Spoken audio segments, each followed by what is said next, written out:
Hey guys, tonight we begin not with a hero or a conquest, but with something far more intimate, your nose. Or rather, what your nose might have endured if you were born in the 13th century. You're not stepping into a throne room tonight or a dusty battlefield. Instead, you find yourself in a world defined not by banners or bloodlines, but by aroma. And not the good kind. It's a world where the smell of boiled cabbage mingles with smoked livestock and layers of unwashed wool. Where perfume wasn't a fashion choice, it was a lifeline. Welcome to medieval hygiene, where being clean was never simple, often suspicious, and occasionally considered downright sinful. Now, before we dive deep into vinegar cloths and guardrobes, I'd love to know, what time is it for you right now? Where in the world are you tuning in from? Let me know in the comments. And don't forget to hit that like button, but only if you genuinely enjoy these sleepy, strange, and oddly satisfying journeys through the forgotten corners of history. Your feedback helps me keep going, and honestly, it's always fun to see where in the world everyone's falling asleep.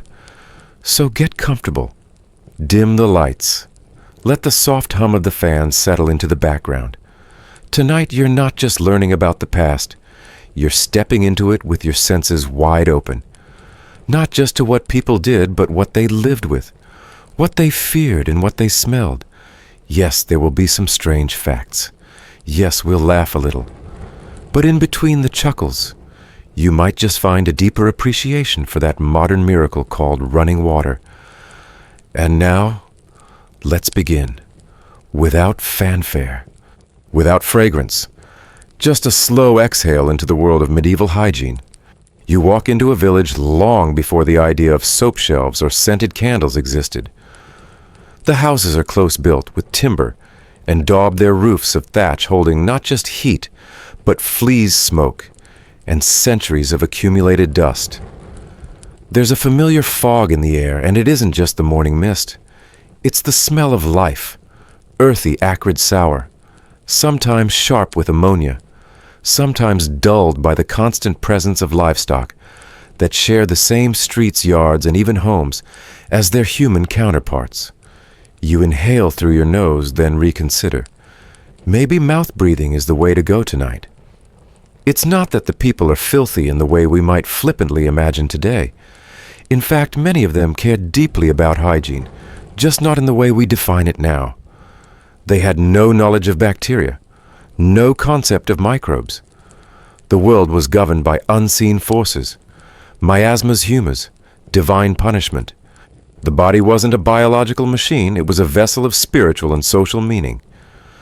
Smell wasn't just a minor inconvenience.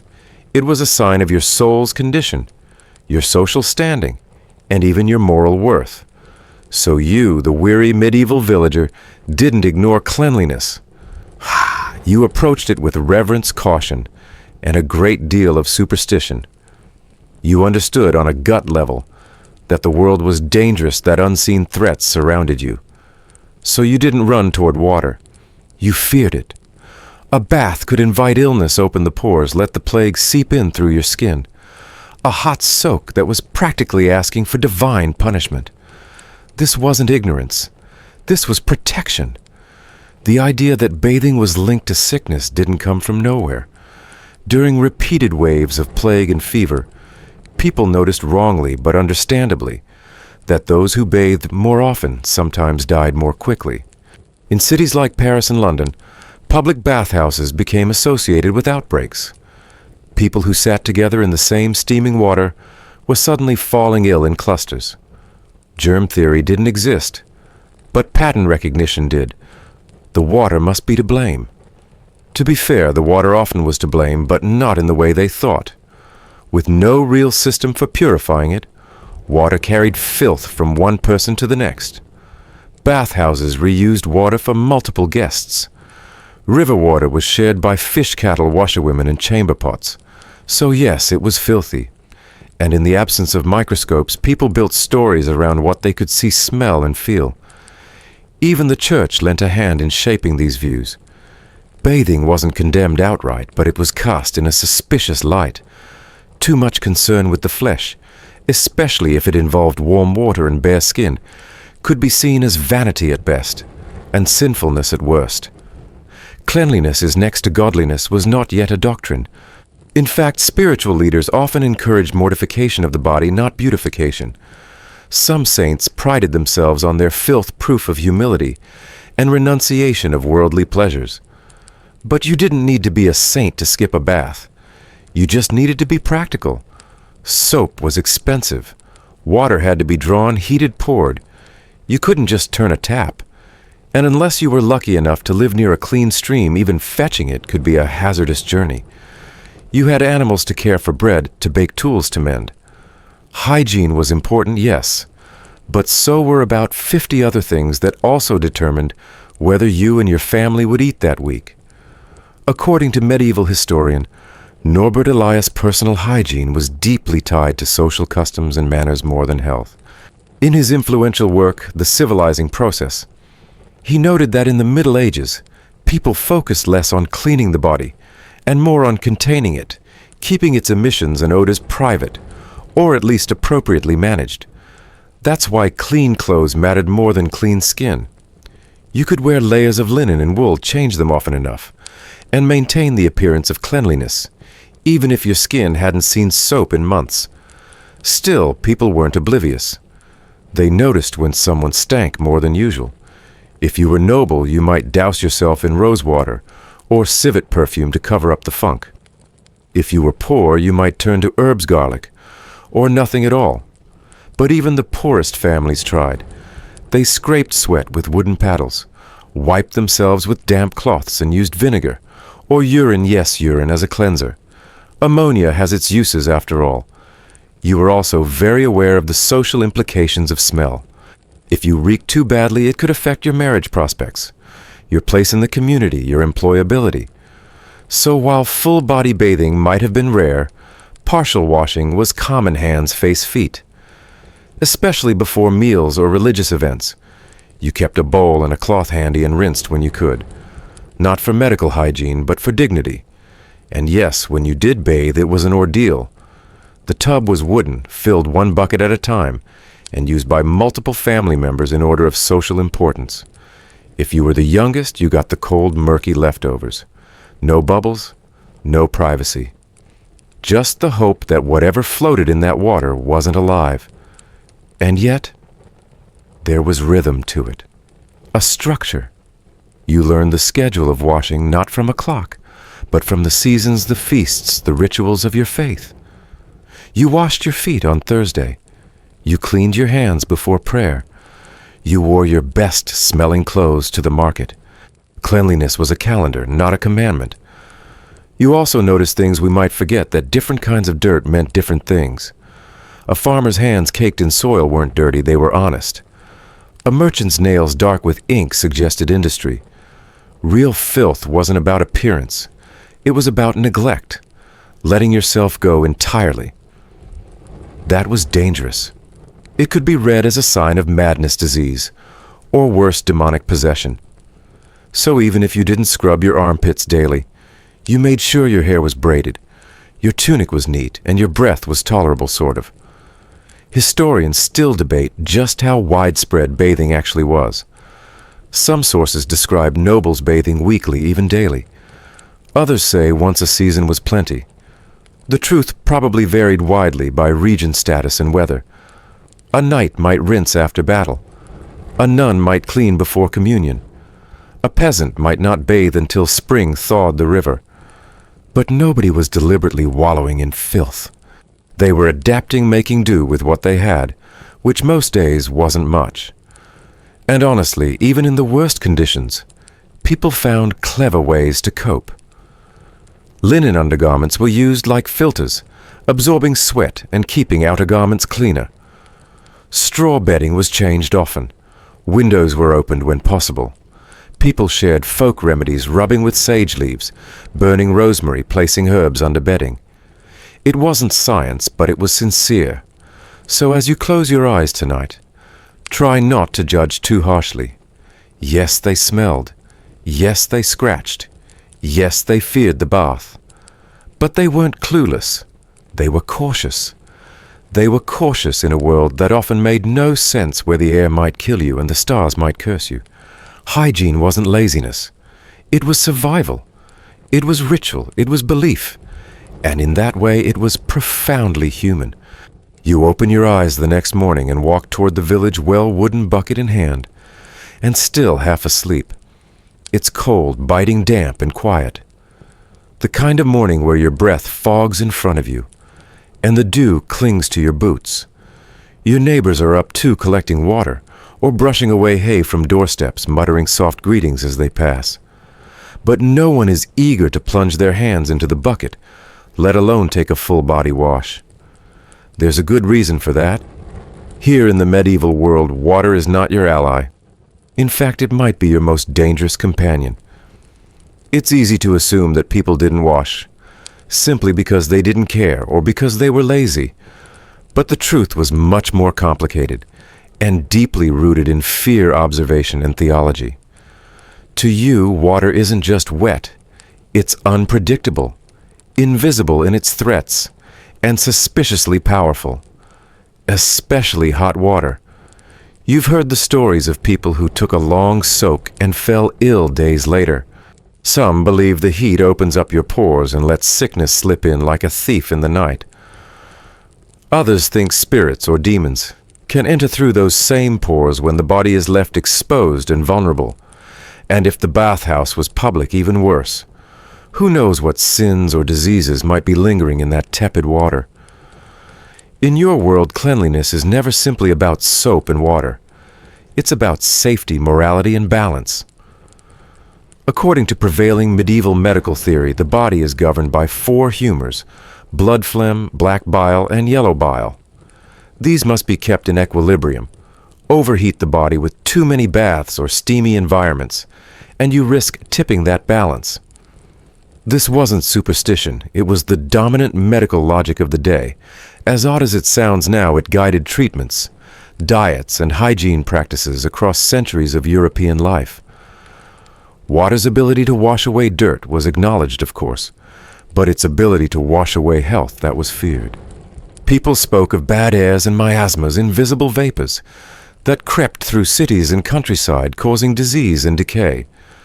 Moisture, particularly in the form of steam, was thought to soften the body's boundaries, make the skin porous and weak, and open channels for sickness to settle in the flesh. And so, with reasoned caution, many people avoided immersion, unless it was absolutely necessary or dictated by social ritual. Still, this wasn't a blanket ban on all washing. Hand washing before meals was common in wealthier homes, often accompanied by scented water and clean towels. Guests were offered basins and linen cloths, especially during feasts or religious events. Washing the face, feet, and hands remained acceptable, even expected, because it didn't require full exposure, and the water used was typically limited to a small bowl or pitcher. It was the full-body soak, the plunge into warm water, that triggered hesitation and theological unease. The Church's influence can't be overstated here. While it never formally prohibited bathing, it helped shape a culture where physical purity was often seen as secondary to spiritual cleanliness.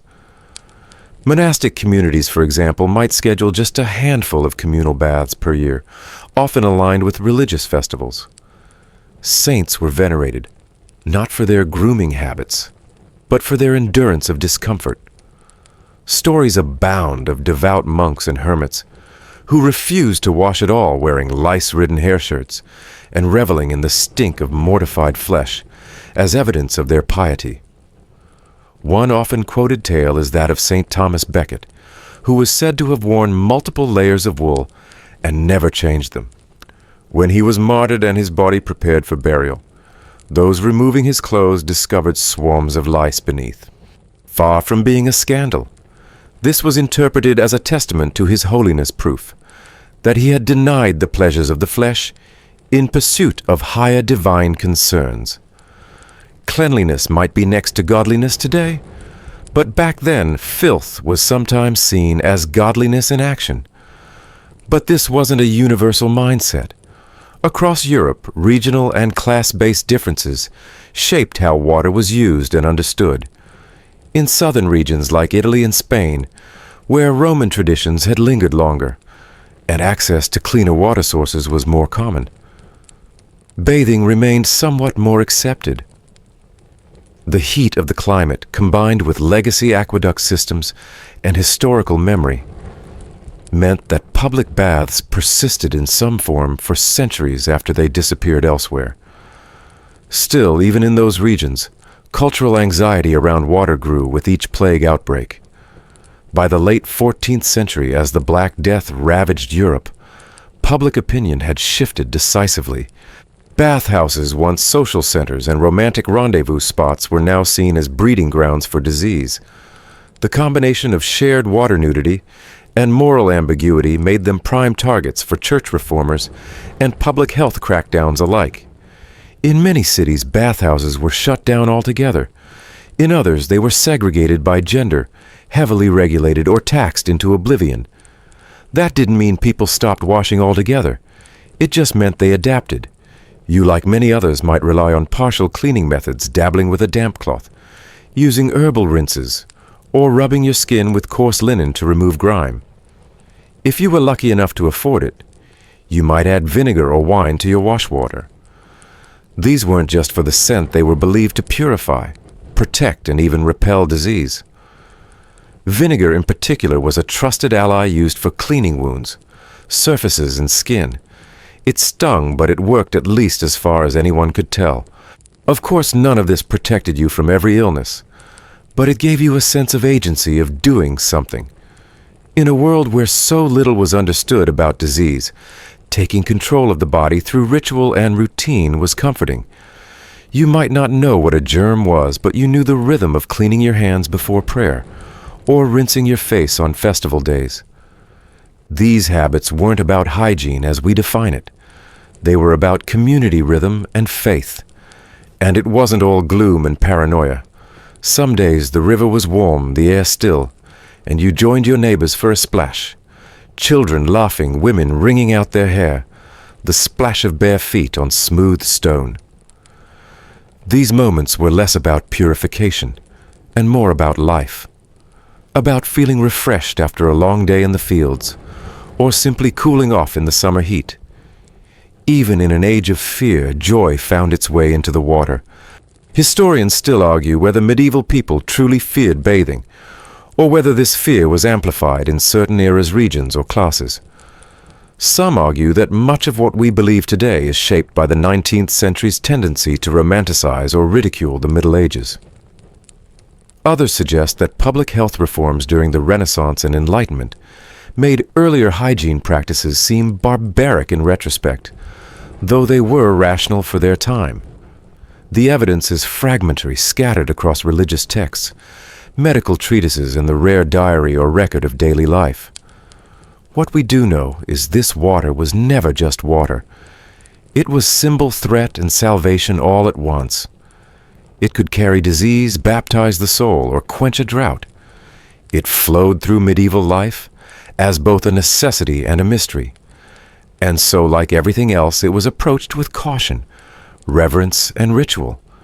You return home now, bucketful, muscles sore. The well is behind you, the cold still nipping at your cheeks.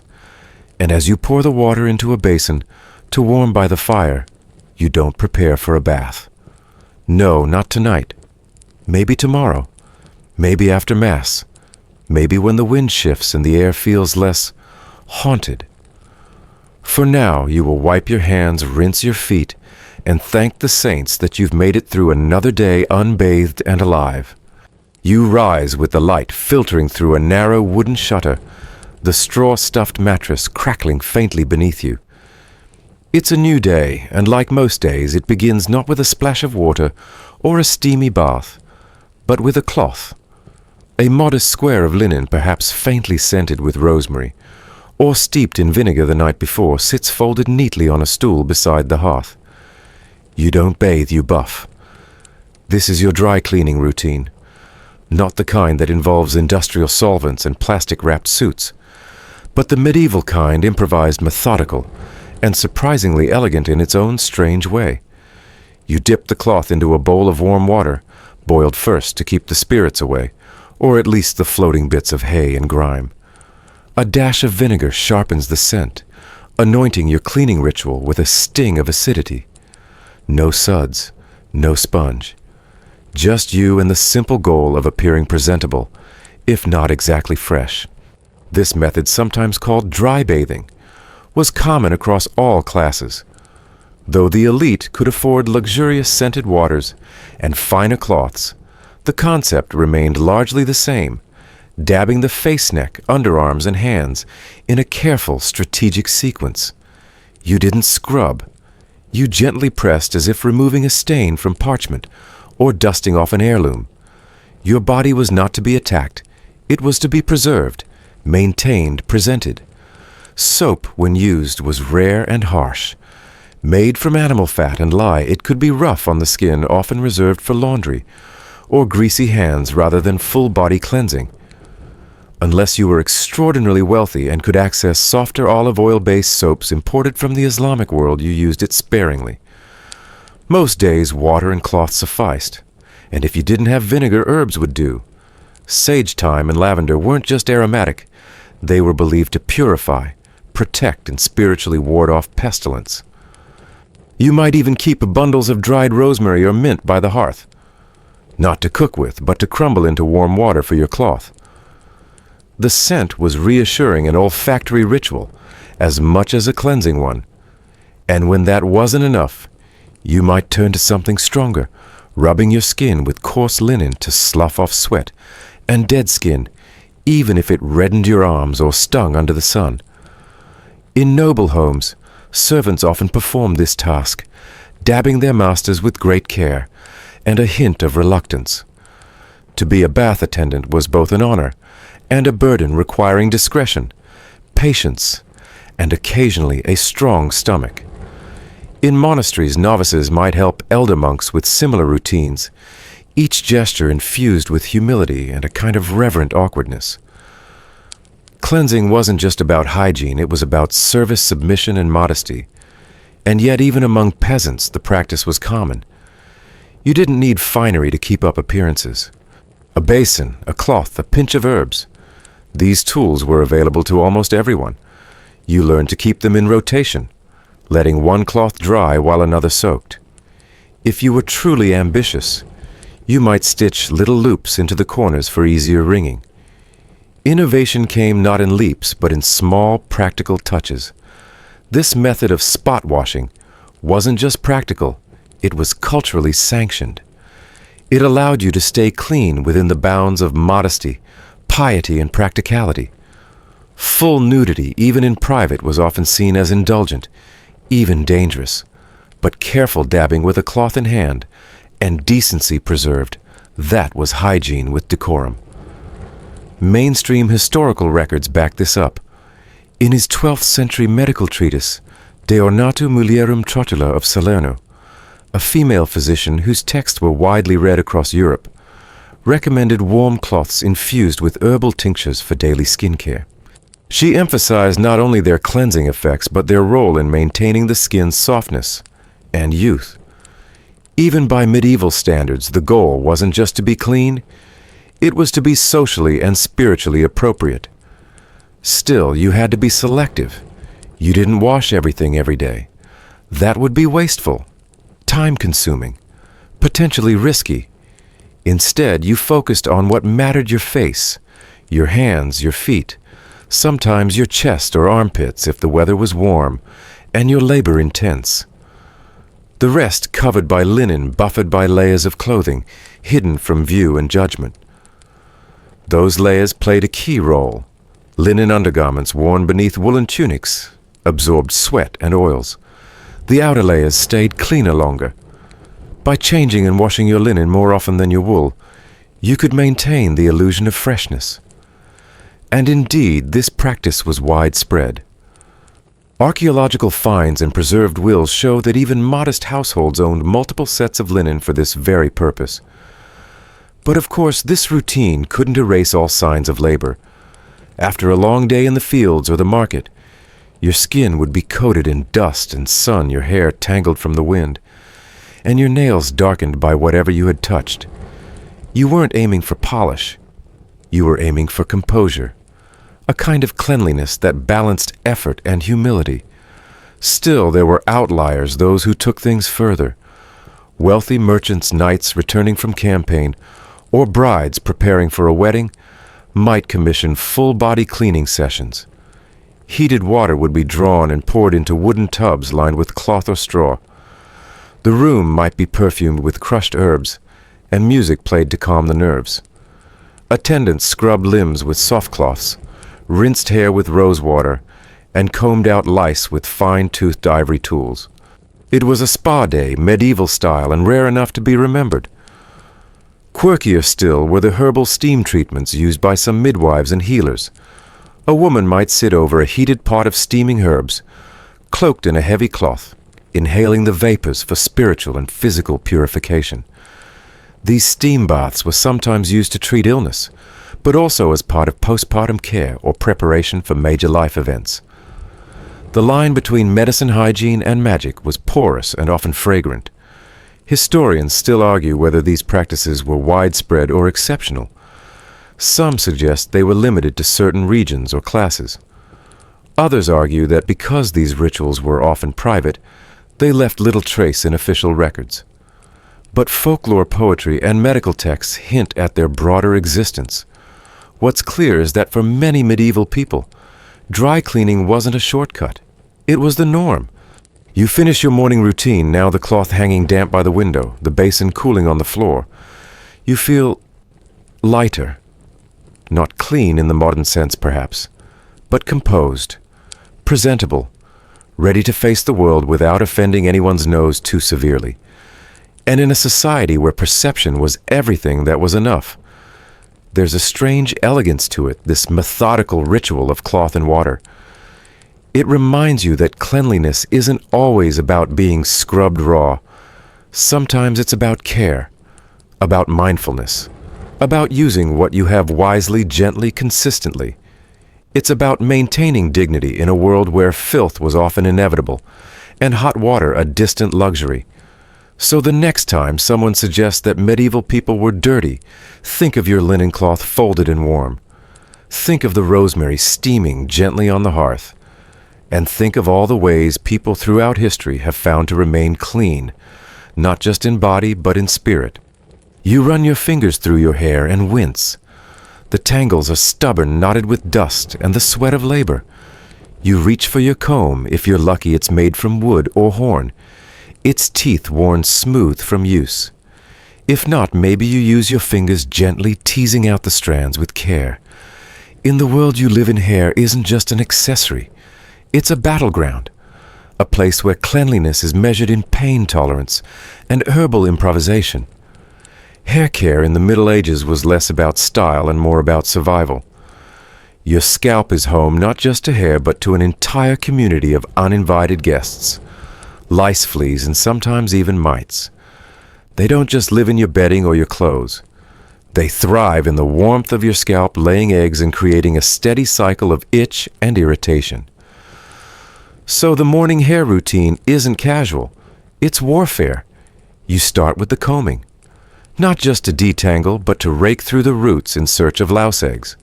Some people, especially children, get their scalps combed daily by mothers or older siblings. Others sit near the hearth and pick nits together, a quiet social ritual that's half grooming, half gossip. It's intimate in a strange, practical way. There are no shampoos, no conditioners, and certainly no salon products. Your best weapons are vinegar lye soap if you can handle it, or egg yolks. Yes, egg yolks. If you've never tried washing your hair with raw egg count, you're self-lucky. The yolks are cracked into a bowl and massaged into your scalp. The idea is that the fats in the yolk will nourish the hair and lift away grease. It doesn't lather. It smells faintly of breakfast. And if you're not careful, rinsing bits of cooked egg might cling to the strands when you wash it out with warm water. But for those in colder regions or poorer homes, it's a nourishing option that doesn't strip your scalp raw. If you're a little wealthier or live near trade routes, you might have access to imported oils, olive almond or rosemary-infused mixtures, that act as a kind of leave-in treatment. These oils are rubbed into the ends of hair to keep them from splitting and drying out. But for most people, hair maintenance is rudimentary. The goal is not sleekness, it's manageability and keeping lice to a tolerable minimum. Soap was another tool in the arsenal, but it was used cautiously on hair. Most medieval soap was made through the process of saponification, combining animal fat with wood ash or lye. The result, a caustic substance, excellent at breaking down grease, and equally excellent at burning your skin if overused. Many people learned this the hard way.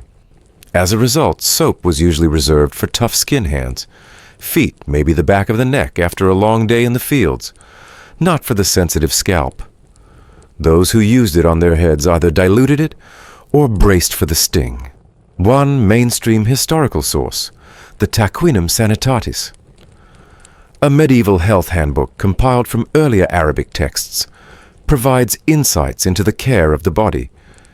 It includes images of people washing their hair with herbal waters and oils suggesting that such practices were widely known among literate and elite circles. While it doesn't recommend soap directly for the head, it does acknowledge the importance of maintaining a clean and presentable appearance through gentle treatments. Still, there's no denying that for most people, hair got grimy. Dust clung to it. Smoke saturated it. In some regions, people covered their hair with veils coifs, or hoods not just for modesty or fashion, but to keep the filth out. Head coverings weren't purely religious or cultural. They were practical. If you kept your hair tucked away, it stayed cleaner longer. And when your hair really started to feel like a liability, heavy, sticky crawling, you might turn to more drastic methods. Some shaved their heads completely, especially in monastic communities. For monks and nuns, tonsure, the ritual shaving of the scalp, wasn't just a symbol of humility. It was hygienic. Less hair meant fewer lice, easier maintenance, fewer distractions from spiritual life. Historians believe this practical benefit contributed to the spread of tonsure beyond strictly religious circles. Women, of course, didn't have the same option. Long hair was tied to femininity virtue and even fertility. Cutting it too short could be seen as a scandal or a punishment. So they braided it tightly, coiled it beneath head coverings, or oiled it to reduce tangling. The process of managing this hair-washing, combing delousing was often a shared effort among sisters, mothers, and daughters. It was labor-intensive, yes, but it was also one of the few domains where women could exercise expertise, tradition, and subtle social influence. In fact, recipes for hair treatments often passed from one generation to the next. A rinse of nettles boiled in water, a salve of egg honey and barley flour, a vinegar infusion steeped with rosemary, bay leaves, and even crushed garlic. Each household had its own method, its own claim to shinier hair, fewer pests, or a stronger scalp. And whether they worked or not, they gave a sense of control in a world otherwise ruled by chaos. Quirkier practices existed too. In parts of Scandinavia and Eastern Europe, people sometimes rinsed their hair with stale beer, believing it added shine and strength. And perhaps it did the hops and yeast acting as a kind of rudimentary conditioning agent. In other regions, ashes were mixed with herbs and rubbed into the scalp, then combed out with fine-toothed tools both to cleanse and to calm irritation. These weren't indulgences. They were survival tools handed down with care. And what about men? Contrary to modern stereotypes, many medieval men were as invested in their hair as women. Nobles kept it trimmed, scented, and often curled. Knights might braid their hair before battle, both to keep it out of the way and to present a composed appearance. Facial hair was likewise tended to with knives' shears and occasionally beeswax. Even peasants, when preparing for church or festival, might wash and oil their hair with whatever they could find, tucking wildflowers into their locks for special occasions. But not everyone agreed on what healthy hair should look like. Historians still debate whether people of the time preferred hair to be loose and natural, or tightly styled and polished. Illuminated manuscripts and sculptures show a mix flowing tresses, tight braids, intricate buns. And behind each of these styles lay the same basic foundation, a daily fight against dirt, lice, and tangles. Hair was also spiritual. In some religious communities, hair represented vanity and temptation. Women were expected to cover theirs entirely in public. Letting it show, especially if it was long and lustrous, could be seen as provocative or even dangerous. A woman with uncovered hair might be accused of arrogance or worse. In some regions, only unmarried girls were permitted to show their hair. After marriage, it was concealed as part of social and moral duty. Still, beauty had its place. Brides perfumed their hair with rose oil. Minstrels sang of golden locks and flowing curls. Artisans carved lovers touching each other's hair, often a symbol of intimacy and trust. Even in a world of fleas and vinegar, romance persisted. You've now finished combing your hair.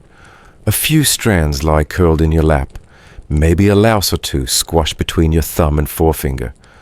You smooth the rest back with your hands satisfied, at least for today. The cloth you used is stained and will need boiling. Your comb will be wiped with vinegar and set to dry near the hearth. The air smells faintly of rosemary and something else burnt hair. No matter, you feel ready. This was no luxury ritual.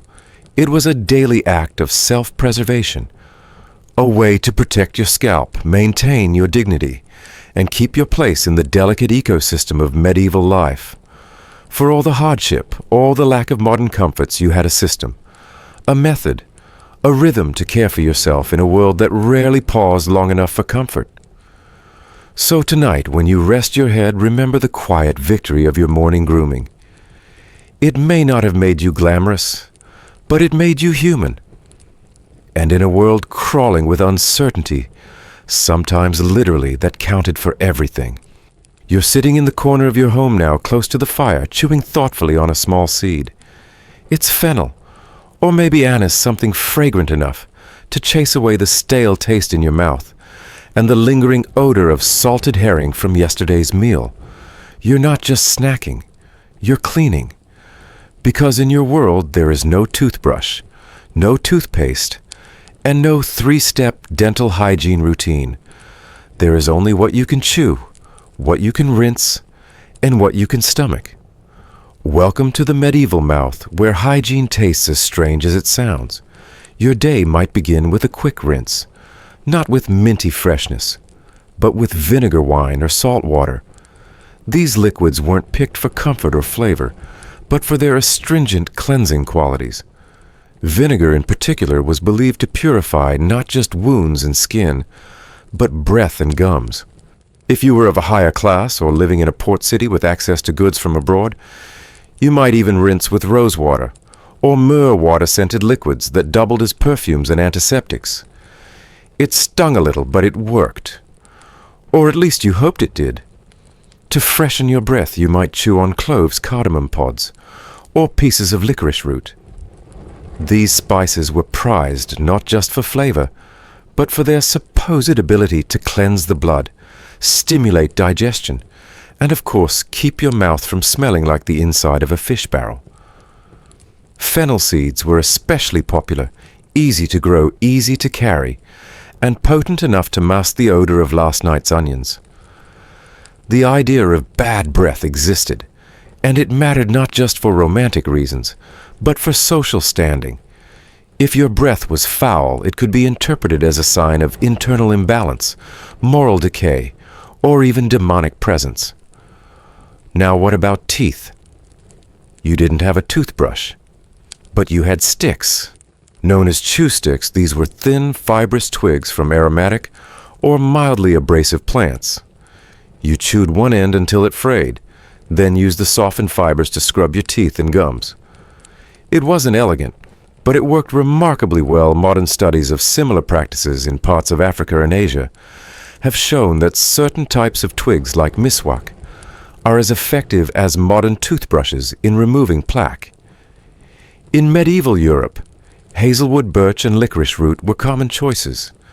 Some people even burned bread until it was black, crushed the charred remains into powder, and rubbed it along their teeth as a makeshift toothpaste. According to historical accounts from the 14th and 15th centuries, particularly in medical texts like Regimen Sanitatis Salernitanum, cleanliness of the mouth, was considered a daily responsibility, especially among the educated and the elite. The Salernitan rule, as it was sometimes called, recommended rinsing the mouth every morning, and after meals, as well as gently scraping the tongue with a clean cloth to remove buildup. It may not sound pleasant, but these practices reflected a deeper understanding that oral health affected digestion, breath, and social interaction. And while we're on the topic of scraping, yes, some people used small metal or bone tools to clean their teeth, particularly to dislodge food or scrape off buildup. These were not standardized, and using them improperly could cause gum damage or even infection. But to a medieval person, a little blood in the basin was a small price to pay for not smelling like spoiled milk every time they spoke. Toothaches were a different story. There were no dentists, not in the modern sense, and no fluoride, no root canals, no Novocaine. If you had a cavity, you probably didn't know it until it became unbearable. At that point, you had two options: live with the pain or visit a barber surgeon. And yes, that's exactly what it sounds like. The same person who trimmed your beard or bled you with leeches might also yank out your aching molar with a pair of iron pincers. No anesthetic, and a prayer. The procedure was brutal and imprecise, but it was sometimes your only chance at relief. Quirkier remedies existed too. Some people believed that holding a frog against your cheek could draw out the tooth demon. Others stuffed bits of garlic, crushed onion, or even clay into cavities to dull the pain. Herbal poultices were applied to the jaw, and if that didn't work, some turned to charms, tiny scrolls inscribed with prayers worn around the neck or placed under pillows. Historians still argue whether these magical practices were fringe or mainstream, but they show how deeply oral health was tied to fear, faith, and folklore. And then there was the matter of diet. Surprisingly, most medieval people, especially those outside the upper classes, had decent teeth. That's because they didn't consume refined sugar the way we do today. Honey was the main sweetener, and it was expensive, used sparingly. Most diets consisted of grains, legumes, vegetables, and small amounts of meat. As a result, cavities were relatively uncommon, until sugar began pouring in from the colonies in later centuries. That said, your teeth were still at risk. Stone-ground flour often contained tiny bits of grit that wore down enamel over time. Bread, though a staple, could be rough on molars. And without regular brushing, tartar buildup was inevitable. So even if your teeth were intact, they might be yellow uneven, or prone to bleeding gums. Beauty standards were different, though. White, straight teeth weren't the ideal, they were the exception. Most people expected a certain level of wear and tear, and nobody was flashing polished Hollywood grins. You might be surprised to learn that even nobles didn't have dramatically better dental care. They had access to more herbs, perfumes, and imported ingredients. But that didn't mean fewer toothaches. In fact, their diets rich in meat and fancy pastries may have caused more dental issues. So while a peasant might chew on mint leaves and rinse with brine, a duchess might coat her lips with wax and pop cloves like candy to keep her breath tolerable during courtly conversation. And let's not forget the aesthetics. Lip stains made from crushed berries or beetroot were occasionally used by upper-class women to brighten their appearance, especially during festivals or weddings. These weren't marketed as cosmetic in the modern sense, but rather as part of the general grooming and presentation toolkit. Red lips were a sign of vitality, pale, cracked ones, a warning of illness, or worse, poor breeding. So where did all this lead? Was medieval oral hygiene primitive? Yes. But was it non-existent? Far from it.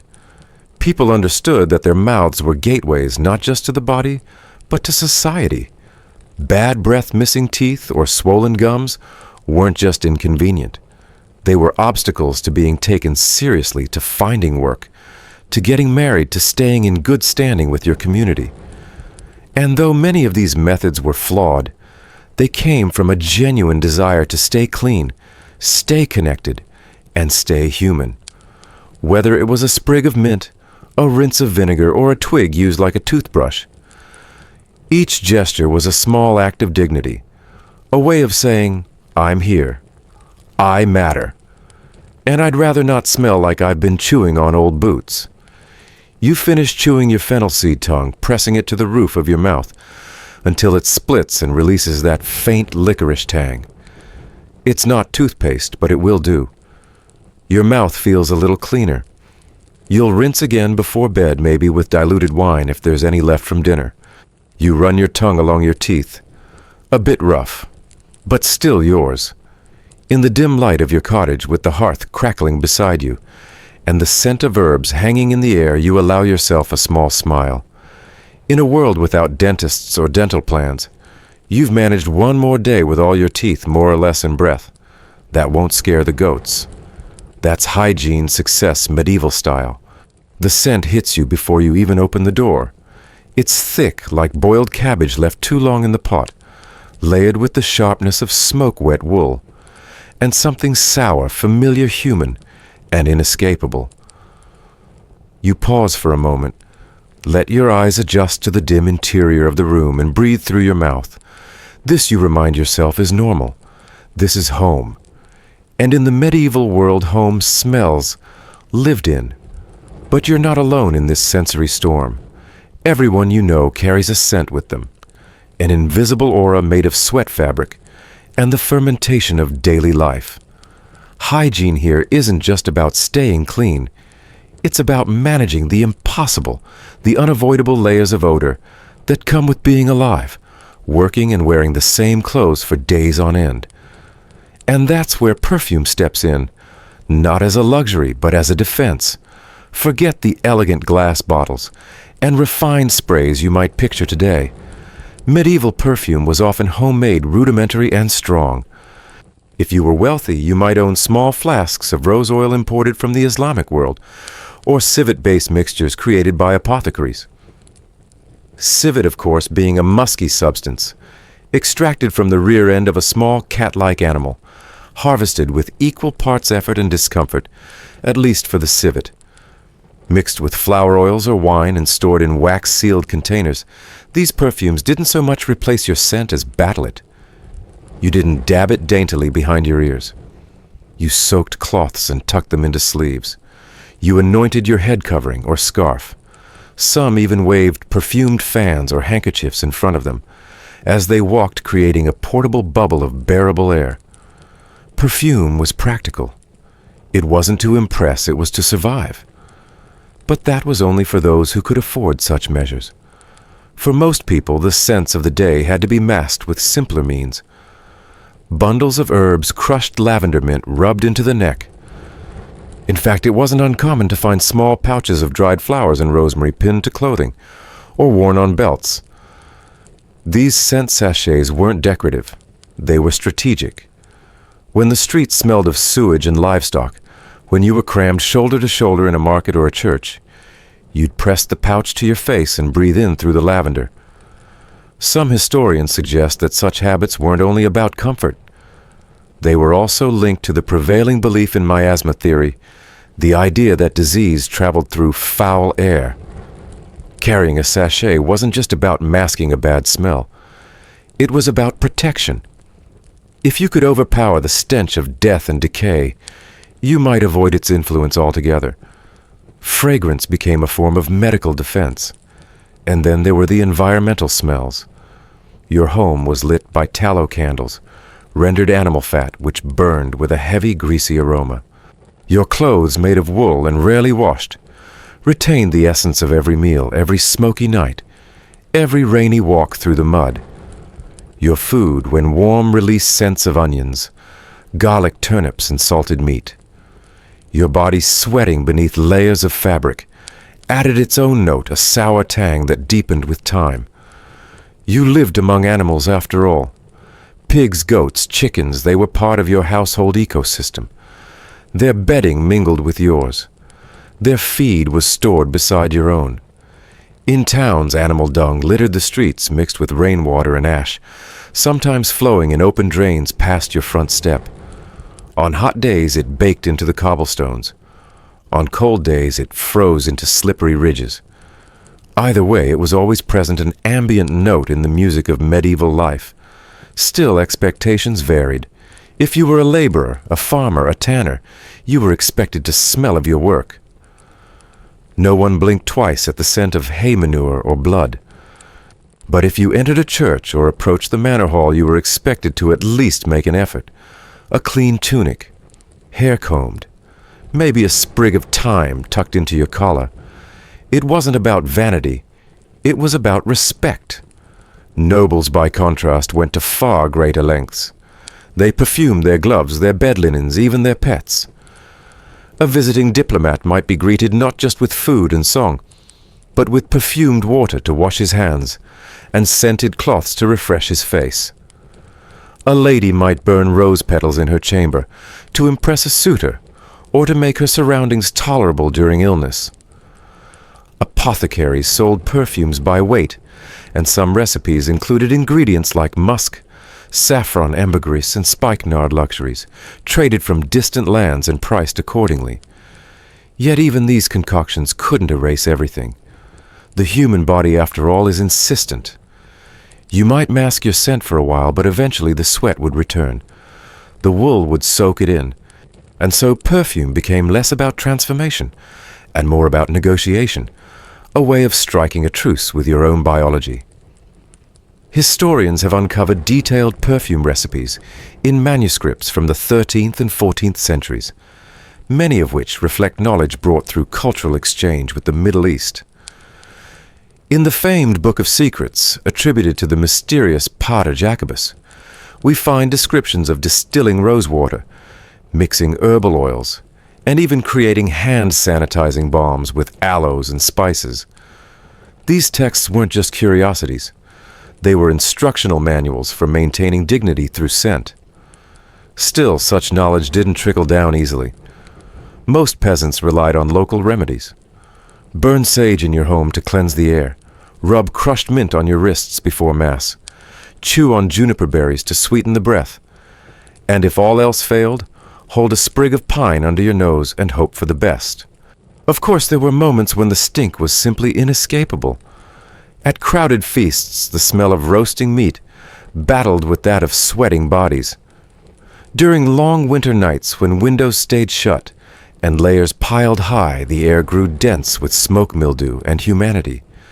Even hospitals run by religious orders and attended by kind-hearted monks and nuns reeked of sickness, unwashed linens, and pungent medicinal poultices.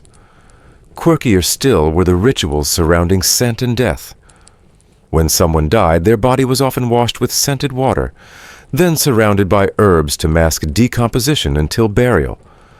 Myrrh, frankincense, and rose petals were common, especially if the deceased was wealthy. These rituals weren't just practical, they were symbolic. Scent in life and in death was seen as a reflection of purity status and the soul's readiness for heaven. Historians still argue whether the medieval world truly stank as badly as modern people imagine. Writes scholar Carol Rawcliffe, whose work on medieval health and smell challenges the assumption that everyone simply accepted filth. Evidence suggests that people were acutely aware of odor, sensitive to it, and inventive in their responses. The difference lies not in what they could smell, but in what they could afford to change. You reach now for your own little sachet, maybe a small pouch of dried bay leaves and thyme sewn by your mother years ago. The cloth is soft from wear, but the scent lingers. You bring it to your nose, inhale deeply, and find comfort there. Not because it's strong, but because it's yours. A sign that in a world of stench and sweat, you've carved out a small space of grace. That's what fragrance meant back then. Not indulgence, but intention. A little barrier between you and the chaos. A whisper of beauty in a very smelly world. You pull your linen shift over your head and tug your wool tunic into place, stretching the sleeves to shake out yesterday's stiffness. It's the third day you've worn this outfit, maybe the fifth. You've lost count. That's not unusual. In your world, clothes aren't changed daily. They're precious, patched, reworn, and scrubbed with care when they've soaked up more than you can ignore. But cleaning your clothes in the medieval era isn't as easy as tossing them into a machine and walking away. It's a full-body workout, a riverside event, and sometimes a gamble. First, you have to decide if it's worth it. Washing clothes means fetching water, often cold, usually heavy, and hauling it back to your home, or walking straight to the stream garments bundled in a basket on your hip. It also means rubbing, wringing, and scrubbing for hours. If you're lucky, you live near a river that isn't frozen, polluted, or filled with livestock downstream. If you're luckier still, you live in a village with a wash house or communal laundry area. But most of the time, you're working with what's nearby muddy banks, slippery rocks, and hands red from cold water. Linen is your best friend. It breathes, it absorbs, and most importantly, it can be boiled. Outer garments, woolen tunics, cloaks, coifs aren't washed nearly as often because soap and scrubbing wear them out quickly. Instead, you keep them fresh by maintaining the layers underneath. You wear shifts and chemises closest to your body and change them more regularly. They're what gets laundered. They catch your sweat, your body oils, and yes, sometimes your fleas. And speaking of fleas, let's talk about the itch. Because medieval life isn't just stained, it's crawling. Your skin itches constantly from rough cloth sweat, straw bedding, and the ever-present unwelcome company of lice.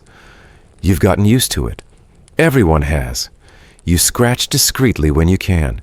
You check for nits when you have a moment of quiet. Sometimes you dust your collar with a little ash, or crushed herbs hoping it'll repel the worst of them. There's even a special kind of comb for lice, a fine-toothed bone or wooden tool designed to drag the little parasites out of your hair, one slow pull at a time. Mothers sit with children near the hearth, examining scalps in the firelight.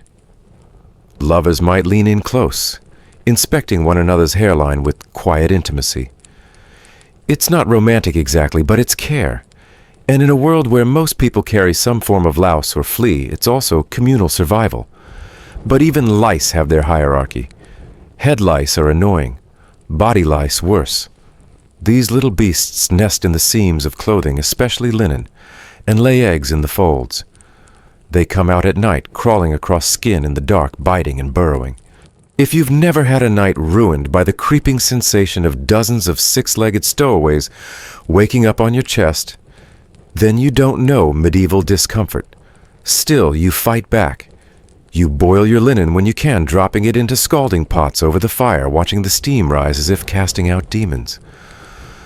If you can't afford soap, you use lye made from ashes or scrub with sand and water to grind out the grime. You beat the garments against rocks, wring them until your knuckles ache, and lay them across bushes or hedges to dry. The village green, when laundry day arrives, becomes a field of fluttering white shirts, shifts sheets like ghostly flags waving surrender to the elements. Soap is rare and precious. When you have it, it's coarse, harsh, and often stings the skin. Made from rendered animal fat and wood ash, it's more detergent than delight. In some towns, soap makers form guilds, creating blocks stamped with symbols of origin. In others, soap is imported expensive and used sparingly. For most people, the washing process relies more on effort than chemistry. Rinse, wring, repeat. Professional washers exist too. In larger towns and cities, there are women, always women, who make a living laundering the clothes of the wealthy. They're called washerwomen or fullers, and their work is physically punishing. They bend over tubs for hours, hauling buckets, lifting heavy wet cloth. They're strong, practical, and often the carriers of local gossip. After all, when you're elbow deep in a bishop's laundry, you hear things. Interestingly, clean clothes carry far more social weight than clean skin. If you arrive to a gathering with fresh linen and a neatly mended tunic, no one asks whether you've bathed. Your appearance and your smell speak for you. People assume cleanliness, or at least discipline. It's an outward sign of virtue. And in a society where spiritual and social worth are tied together, that matters deeply. That. Even bed linens, when you have them, follow this rule. You might only wash your sheets every few weeks, sometimes months. But you shake them, air them out, dust them with lavender mint or whatever herb you can gather. In wealthier homes, sheets might be boiled bleached with lye or spread across clean grass in the sun for the bleaching effect. In monasteries, entire groups of lay brothers are assigned to laundry scrubbing robes with fierce determination and spiritual intent. Still, everything itches. Whether it's the seams of your shirt or the straw mat under your back, you are always aware of the friction between your skin and the world around you. You shift constantly. You develop calluses not just on your hands and feet, but along your waist, your shoulders, wherever fabric rubs against flesh. This is the medieval balance, wearing enough to be decent and warm, but not so much that you roast and sweat through your only good tunic. Quirky remedies abound. Some people dust their clothes with powdered wormwood or tansy to repel bugs. Others sew ribbons soaked in vinegar into their collars. A few even believe that wearing red undergarments wards off lice, altogether more charm than science, but worth a try. And if you're truly desperate, you might leave your clothes outside overnight, hoping that dew and chill will chase the lice away. It won't, but the hope matters. Historians have examined records from medieval courts and churches that reveal the frequency with which lice and fleas show up in complaints, insults, and jokes. To call someone a lousy fellow wasn't just rude, it was literal. It meant you noticed their infestation and were disgusted by it. It was a social jab, a commentary on hygiene, and a warning to others. Cleanliness, even partial or performative, was a defense against shame. But let's be honest, no one escapes it completely. Even kings scratch. Even queens wake in the night to find bites on their legs. And they too rely on linen layers, lavender sachets, and discreet servants to boil the sheets while the court sleeps. You gather your laundry, now arms full of damp, sun-warmed cloth, and carry it back inside. It smells of wind and herbs and faintly of lye. You feel a strange satisfaction, not because it's pristine, but because it's been tended to, because you did what you could. In this world, that's everything. The itch will return. The clothes will soil again. But for now, you are clean by the standards of your time, by the effort of your labor, by the quiet pride of laying freshly folded linen across a straw bed. And really, isn't that what hygiene has always been about? Not perfection, but persistence. The first thing you notice is the draft. Not the wind exactly, but the unsettling chill that creeps upward from beneath the stone. You've climbed a narrow spiral stair in a stone tower, your footsteps echoing, and you've entered a small, shadowy chamber with a strange piece of furniture built directly into the wall. It's a wooden bench with a hole in the center, smooth from generations of use, and it's perched high above the ground, sometimes over a pit, sometimes a stream, and occasionally an unlucky stretch of earth behind the castle. This is your toilet. Welcome to the world of medieval sanitation. It's called a garderobe, and it's one of the few places where rank doesn't necessarily shield you from reality. Whether you're a servant or a lord, when nature calls you, make the same climb. And when you sit, the drop beneath you is anything but metaphorical. Medieval toilets, if you can call them that, were varied and often precarious. In castles, garderobes were built into exterior walls, their openings facing downward into a chute that led to a cesspit, or in some cases directly into a moat. That's right, the shimmering water encircling the fortress may have once sparkled with more than just reflected moonlight. Some castles, like England's famous Bodiam Castle, had entire systems of garderobes built into the outer defenses, a network of sewage cascading down the stone into the water below. You sat, you did your business, and gravity took care of the rest. But while that may seem efficient, it wasn't exactly sanitary. In summer, the pit below reeked. In winter, it froze, and in spring, it overflowed. You can imagine what that meant for those living downstream. The scent often drifted back into the room itself, especially when the wind blew the wrong way. No scented candles here, only rushes scattered on the floor, sometimes infused with mint or herbs to soften the smell. And you didn't want to loiter. Accidents happened.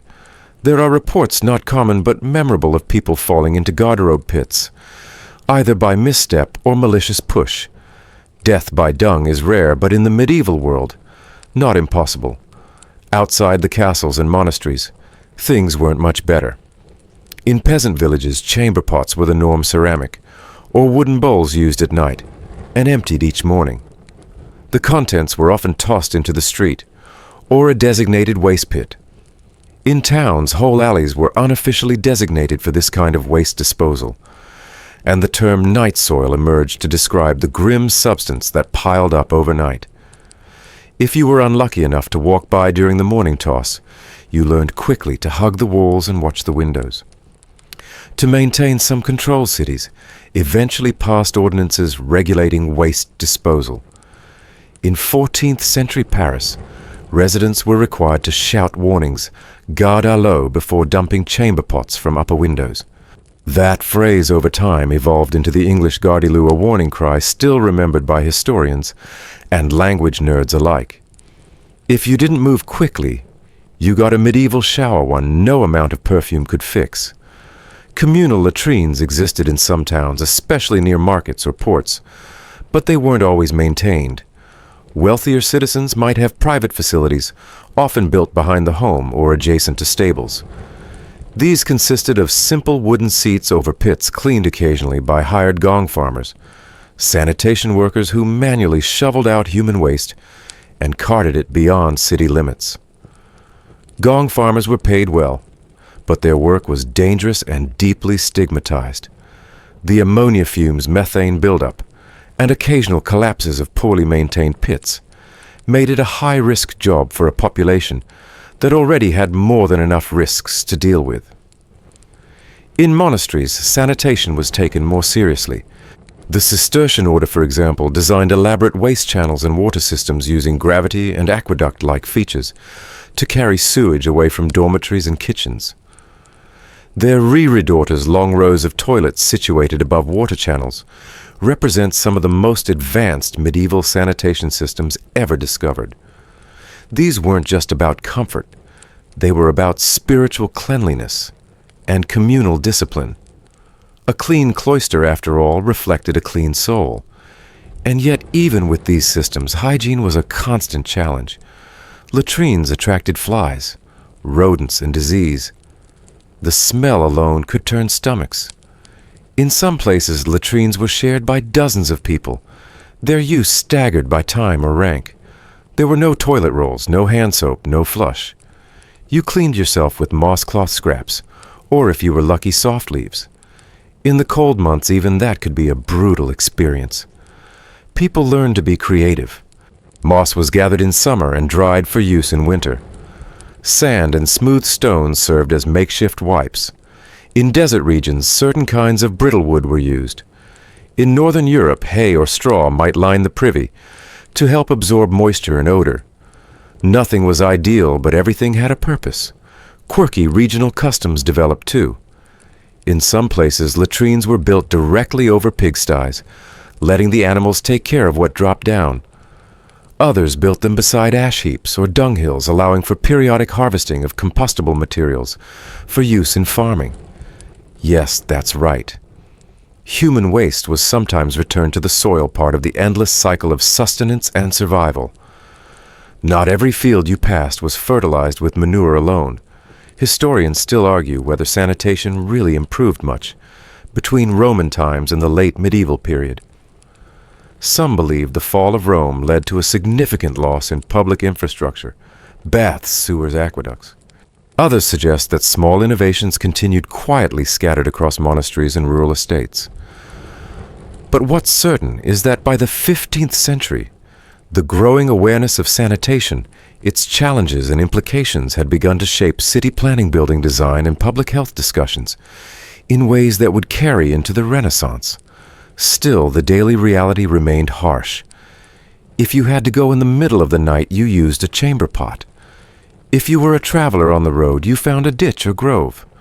If you were a servant, you emptied your master's waste before tending to your own. Sanitation was layered with class, with who got to ignore it, and who had to carry it. But there was one universal truth. Everyone, from beggars to bishops, had to go.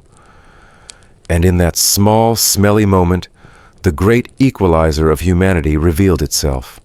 You leave the stone garderobe, now stepping out into the chill air, the smell of the pit receding as you pull your cloak tighter around your shoulders. The breeze feels clean by comparison. A nearby stream babbles perhaps a little too close to the waste chute, but still beautiful. And as you return to your work, your chores, your daily rhythms, you remind yourself that even in a world without plumbing, people did what they could with engineering, with herbs, with gravity to live with dignity. You might have felt a little exposed perched above that pit, but you also felt in a strange way connected to the earth, to the cycle of life, to every other person in your village who had taken the same path, sat on the same stone, and hoped quietly, fervently not to fall in. You follow the scent of steam and soap, a rare combination in the medieval world. Down a narrow alleyway in a bustling city, maybe London, maybe Nuremberg, you reach a low building, humming with muffled laughter, and the sound of water being poured splashed and stirred. Inside, the air is thick with heat, herbal steam, and human chatter. You've stepped into a stew, a medieval bathhouse, and for a brief, almost magical moment, you're in a world where people were naked, not from shame or desperation, but from an earnest communal pursuit of cleanliness. It surprises you maybe to find that communal bathing was once incredibly common in medieval Europe. In fact, between the 11th and 14th centuries, bathhouses thrived across the continent, especially in cities. From Paris to Prague, from Florence to Lübeck, these places were more than hygiene stations. They were social hubs, romantic rendezvous points, and sometimes even culinary destinations. Some served food and drinks while you soaked. You might sit in a hot pool with your friends, sip warmed wine, munch on sweetmeats, and discuss politics, poetry, or the best way to pickle a fish. The word stew comes from the old French estuve, meaning heated room, and eventually became slang for bathhouses. In Germanic lands, they were called badstuben. Some were simple, a few tubs of fire, a changing space. Others were elaborate with multiple heated rooms, scented infusions, and attendants who would scrub your back with linen cloths or brush your scalp with herbal paste. Soap, often imported from Islamic regions, or produced in Italian cities like Savona and Naples, was prized for its softness and aroma. Bathing was typically done naked, though modesty rules varied. In some cities, men and women bathed together with minimal fuss. In others, bath times were segregated by gender, or even by class.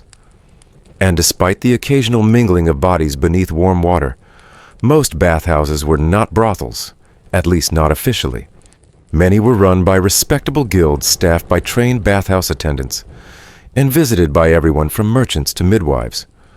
But inevitably, with so many people gathered unclothed in humid rooms, boundaries blurred, romantic encounters bloomed, secret rendezvous were arranged, and the bathhouse became in some cities a symbol of moral ambiguity.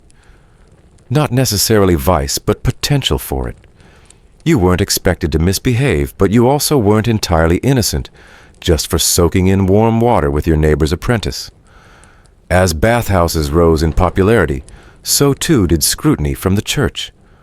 By the 14th century, clerical authorities began to question the moral hygiene of these places, not just the physical kind. Was it right for men and women to bathe together exposed to temptation and gossip? Wasn't the very act of baring skin, even for cleanliness, a risk to the soul? The bubonic plague striking in 1347 dramatically reshaped this debate. Suddenly, the act of bathing itself was under suspicion. Physicians groping for an explanation for the disease promoted the miasma theory, the idea that sickness spread through bad air. And since hot water opened pores, it was believed that taking a bath might make one more susceptible to deadly vapors. Bathing, once considered therapeutic, was now branded dangerous. Mainstream historical fact. By the mid-14th century, many cities saw the closure or decline of public bathhouses. This was not merely due to the plague, but also due to shifting religious and social attitudes. According to historian Catherine Aschenberg in her work, the dirt on clean European cities like Paris and London saw their once vibrant bathhouse cultures fade, replaced by caution and stigma. Some bathhouses were even repurposed as hospitals, or shut down entirely.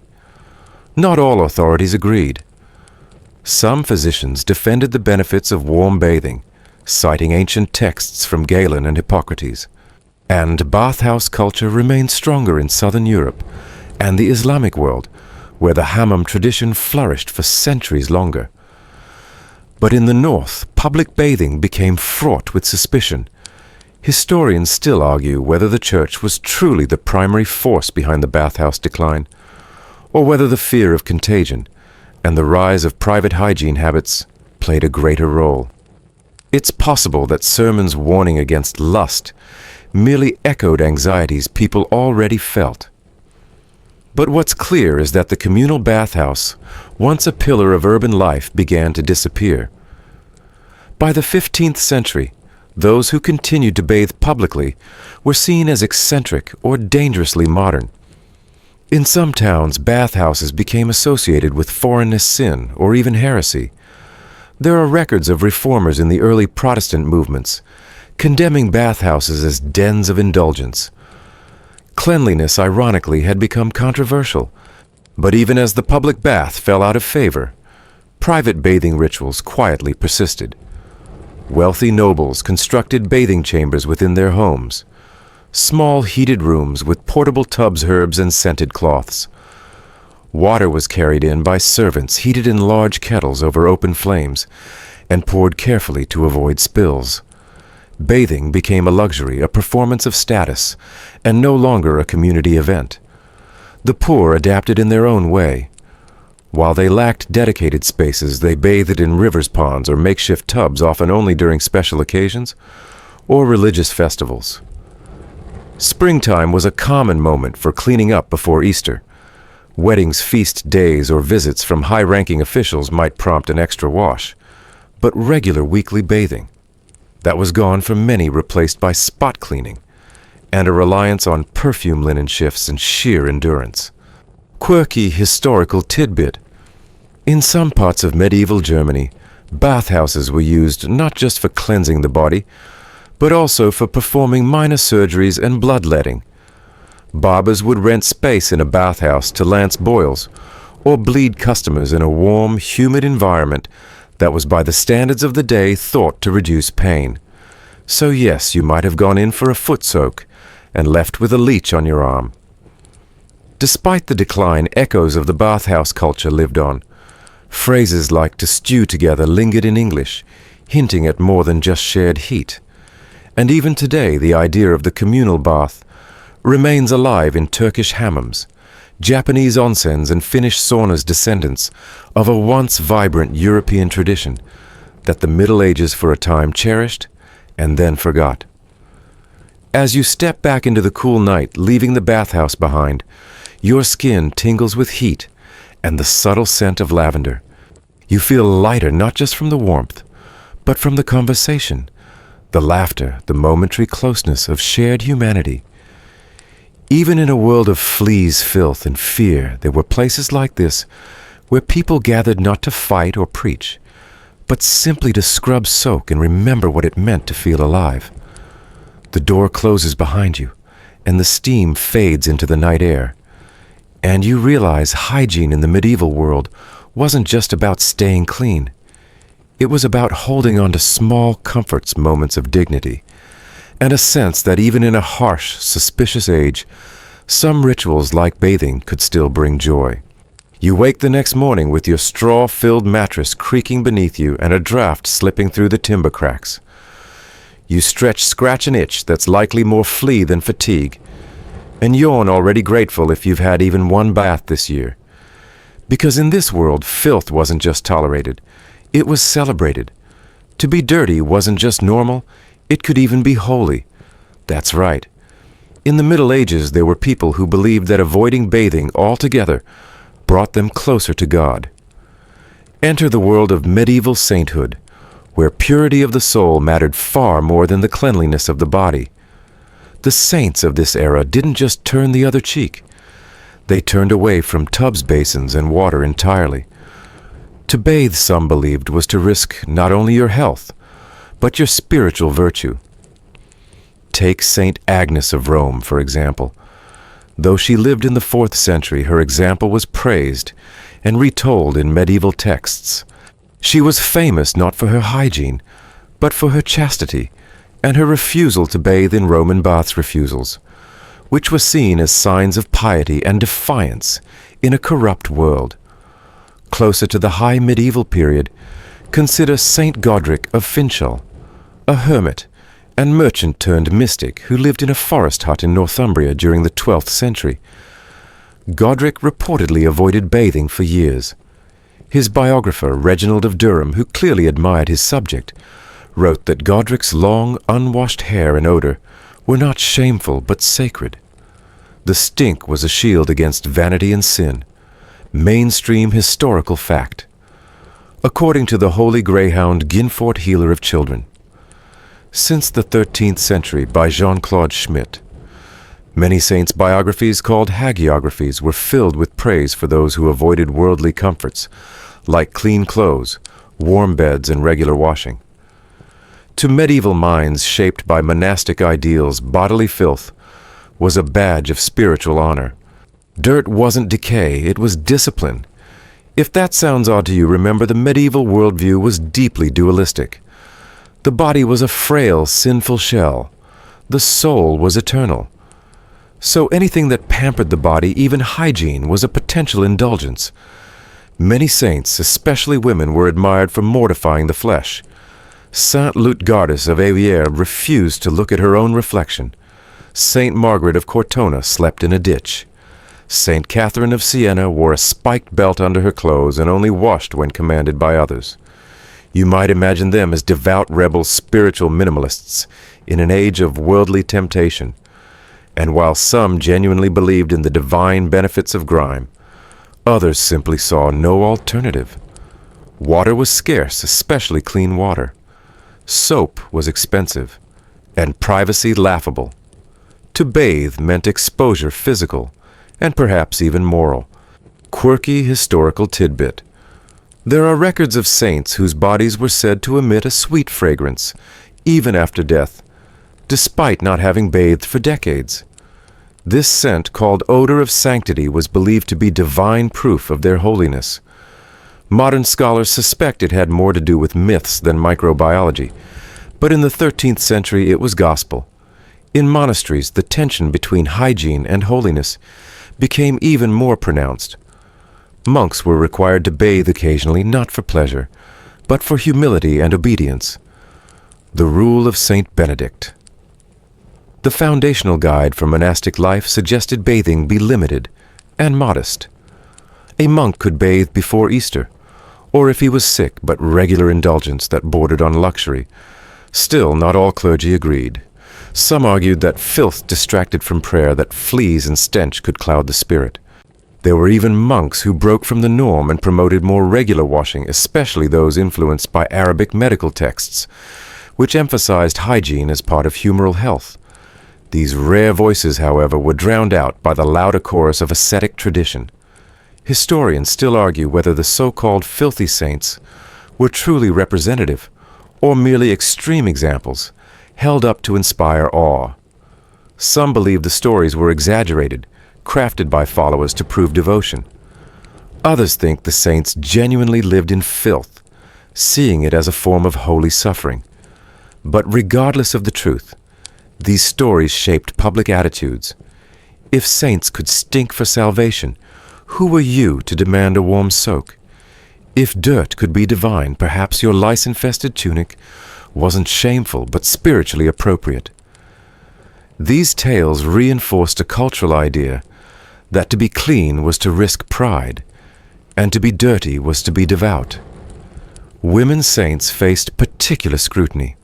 Their bodies were considered inherently more tempting, so their rejection of hygiene became doubly symbolic.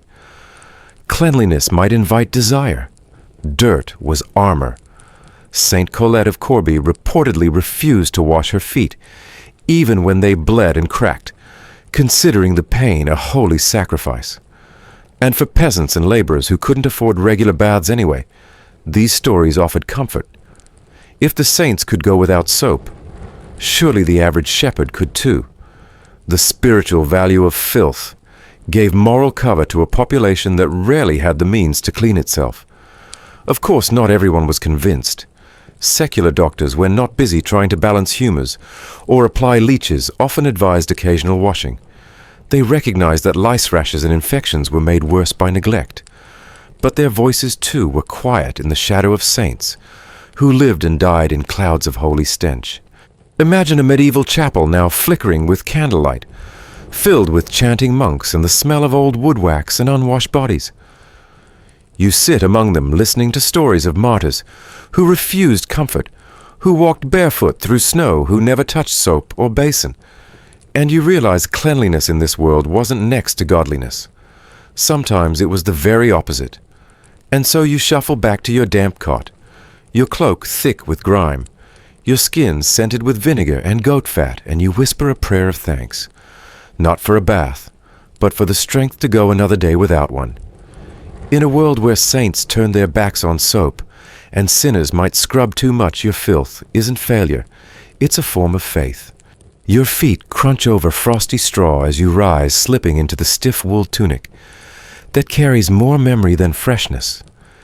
It smells faintly of smoke sheep, and last week's stew, maybe even last season's. And yet, as you brush down the sleeves and smooth your unwashed hair, you're doing something important in the eyes of your world.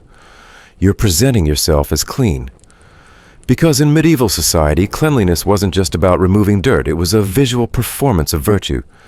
You could smell like turnip broth, and still be considered tidy as long as your tunic was mended. Your face looked composed, and your hair wasn't crawling with too many lice. In a world without shampoo or antibacterial soap, appearances became a kind of moral code. Social status in the Middle Ages wasn't just worn, it was washed. The nobility who had access to better cloth, finer soaps, and larger households could afford a version of hygiene that was less about medical health and more about social symbolism.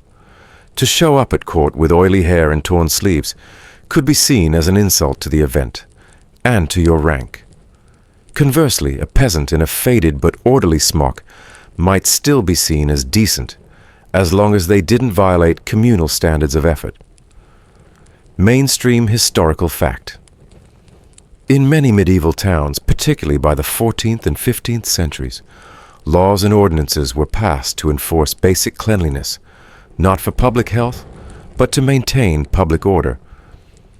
Records from medieval London show that barbers and bathhouse keepers were sometimes fined for dirty linens, and citizens were expected to sweep in front of their shops. Filth wasn't just a personal issue, it was tied to one's civic responsibility. But here's where it gets more complicated. What looked clean often wasn't. Soap, for instance, was rarely used on the body, unless the occasion demanded it, like a wedding or a court appearance. The soap itself often made from animal fat, lye, and ashes. It was better suited for laundry than skin, which it could scald if misused. Clothes became the stand-in for a clean body.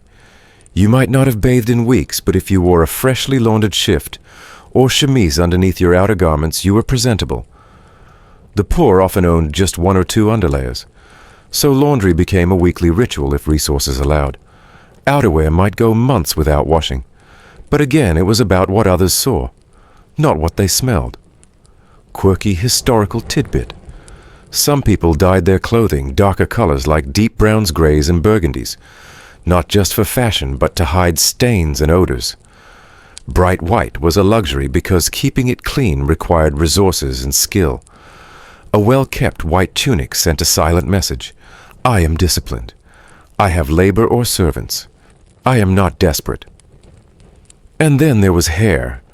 Brushed daily with bone or wooden combs, hair was considered a window into one's discipline. While oils were sometimes applied like rosemary-infused olive oil, the goal wasn't softness, but order. Hair had to be tamed, bound, or covered depending on your station. Women wore linen veils or wimples. Men wore caps. These accessories served hygiene, yes, but more importantly, they signaled modesty, virtue, and control. Historians still argue whether these visible signs of cleanliness were effective at actually reducing disease. After all, a well-brushed head full of lice is still full of lice. But they agree on this in the medieval world. Outward cleanliness was as much about behavior as it was about the body. You weren't expected to sparkle. You were expected to care. Religious institutions pushed this even further.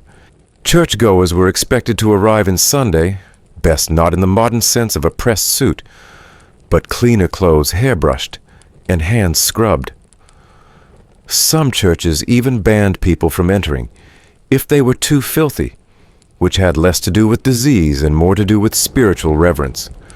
God, it was believed, didn't mind the poor, but he valued effort. For the wealthy, this sense of moral hygiene morphed into elaborate grooming rituals. A noblewoman might use rose water to rinse her hands before prayer, or have her maid prepare herbal baths with lavender and mint. These were less about sanitation and more about decorum. A clean scent became an extension of character. Peasants adapted these ideals the best they could. They couldn't afford imported perfumes or linen underclothes, but they learned tricks to pass as clean enough. Smearing vinegar behind the ears, using ashes to dull greasy hair, even laying their garments in the frost to bleach out smells. Hygiene became not a science, but a game of visual theater.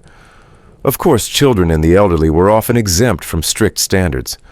A boy rolling in the mud after herding pigs wasn't expected to shine like a knight. But even then, mothers might still comb through his hair at night, not just to pick lice, but to demonstrate care. Cleanliness was a ritual of love as much as it was survival. Another layer to this story comes from guild life. In cities, tradesmen were expected to uphold their group's image. A baker with dirty hands could face scorn or suspicion. A tailor who smelled of sweat might lose clients. Clean working clothes didn't just build trust, they kept your job. And for women, the stakes were even higher. A disheveled appearance could brand a woman as promiscuous, insane, or dangerous. Widows in particular were watched closely. Their cleanliness or lack thereof was sometimes used to judge whether they were proper or in mourning. In medieval morality plays, the wicked were often shown as ragged and unkempt. The good, smooth-haired, neat-robed shining at least metaphorically with virtue. So in this world of half baths and quarter soaps, being clean wasn't about health, it was about harmony. Harmony with your neighbors, with your social class, with the church, and with God. You sit now in your tiny cottage, watching smoke curl from your hearth as the sun sinks behind the hill. You run a comb through your hair, pulling out tangles, and yes, the occasional flea. You smooth your sleeves and splash vinegar on your collar. You're not fresh by modern standards, but in your world you are clean. You are ready to be seen. You shuffle forward into a city square, your boots crunching on a path of mud straw and something less mentionable. The air hangs thick with smoke roast meat and the distinct musk of human life's sweat dung wet wool. The buildings around you are timber-framed and tightly packed. Overhead, upper stories lean like gossiping neighbors, their shadows brushing the cobbles below. This is a medieval town, bustling, noisy, and overwhelmingly ripe. But here's the twist for all its stench and disorder. This medieval town was a step backward in cleanliness compared to ancient cities that had existed centuries before it. Believe it or not, some civilizations long gone, like the Romans, the Harappans, and even the engineers of Babylon had mastered urban sanitation in ways that wouldn't be matched again until the 19th century. Mainstream historical fact. In ancient Mohenjo-Daro, a city of the Indus Valley civilization, over 4,000 years old, nearly every home had its own private bathing area and a drainage system. Water was channeled through terracotta pipes into covered sewers, and streets were designed with sanitation in mind. In contrast, many medieval European cities lacked even basic waste systems. Human waste was flung from windows. Bathhouses were disappearing, and open sewers snaked through the streets. You blink and look around again, open gutters gurgle along the street's edge. Every now and then a maid leans from a window and empties a chamber pot with a careless shout of "Gardyloo." The waste hits the ground and vanishes into the murky trench below. If it rains, the sludge becomes ankle deep. If it doesn't, the sun bakes it into a sour crust. Welcome to medieval plumbing. Quirky historical tidbit. While Roman baths had underfloor heating called hypocausts and steam chambers, some medieval nobles genuinely believed that hot water opened the pores to illness. As a result, even castles relied on chamber pots, and sewage was often dumped straight into moats, which was sometimes used for drinking water downstream. You imagine living here brushing elbows with fishmongers' coopers and wandering monks. The town bustles with life, but the filth is undeniable. Straw is strewn across walkways not for comfort, but to soak up spills and feces. The butchers operate without drains. Blood and offal flow directly into the street. Meat hooks glisten under the morning sun as flies gather in humming clouds. You might think such chaos would spark reform, but in truth, medieval people had different priorities. Cleanliness wasn't tied to hygiene in the modern sense. Instead, it was spiritual, social, and seasonal. The body was seen as resilient, toughened by the elements, humbled by suffering. Clean water. Nice if you could find it, but not necessary. That said, some attempts at sanitation did exist. London in the late Middle Ages passed ordinances requiring citizens to sweep their front doorsteps and avoid dumping filth in major thoroughfares. Public latrines were built near rivers, and monasteries sometimes maintained elaborate systems of running water and enclosed drains. Historians still argue whether the collapse of Roman infrastructure or the rise of Christian modesty had the greater role in ending public bathing culture. Some suggest that the decline was more about economics. After all, maintaining aqueducts and public baths was costly, and centralized planning required strong governance, something many early medieval kingdoms lacked. Meanwhile, ancient Rome once boasted 900 public baths. They weren't just for cleaning, they were social hubs, business centers, and health spas. Heated water, perfumed oils, and scraping tools called strigils were part of the experience. Compared to that, a medieval bathhouse was little more than a barrel, or shared tub often disused or banned by the church. You picture a woman in Rome lounging in a marble chamber, steam rising from her shoulders, a servant nearby holding a jar of myrrh-scented oil. Now picture a medieval peasant, hunched over a cold basin, in a drafty barn, wiping themselves with a cloth dipped in sour beer. Both are technically cleaning, but the cultural worlds couldn't be more different. And it's not just about bathing. Waste management, too, took a hit. In ancient cities like Babylon and Athens, waste was often collected in designated zones. In contrast, many medieval towns relied on dung heaps, cesspits, or moats. Sometimes entire neighborhoods were built around the flow of waste downhill and out of sight. Even more astonishing is how advanced Harappan urban planning was. Streets were laid out in grids. Houses were built with standardized bricks, and every city had its own wastewater management system. Historians describe these towns as accountant cities, orderly, practical, efficient. Meanwhile, the average medieval European village grew haphazardly, following rivers, grazing paths, or wherever the bishop didn't mind. You step through the muddy square toward a church. It's the cleanest building around, not because it has plumbing, but because it's sacred. Inside, incense hides the smell of unwashed pilgrims. A font of holy water glistens at the entrance, blessed but not filtered. You dip a finger in. Tradition, not hygiene. Back outside, a child plays in a ditch chasing a piglet. A few homes have small wooden troughs that collect rainwater, but you'd think twice before drinking from them. Wells are common, but contamination is constant. Disease spreads invisibly plague dysentery, typhus, all thriving in these cozy, close-knit cities. Still, some medieval thinkers understood the dangers, even if they lacked the science. Physicians warned against miasmas or bad air. Some towns required tanners and butchers to work beyond the walls, citing the smell. And when disaster struck, like the Black Death cities sometimes burned sweet herbs, or banned large gatherings in an effort to stay clean. It rarely worked, but it showed they were trying. And lest you imagine medieval people didn't care, remember this, they noticed the filth. They joked about it. They wrote ballads about stinky neighbors. The 14th century English poem Piers Plowman complains about city gutters, while Chaucer's Canterbury Tales makes light of bodily functions with joyful bluntness. Cleanliness was, if nothing else, a shared burden. You turn a corner and see laundry fluttering from windows. A woman rinses clothes in a barrel, slapping them against a flat board. The soap she uses smells faintly of tallow and lye. Her sleeves are rolled up. Her face is stern. She's doing what she can with what she has. Because ultimately, the decline in urban hygiene wasn't about ignorance, it was about loss.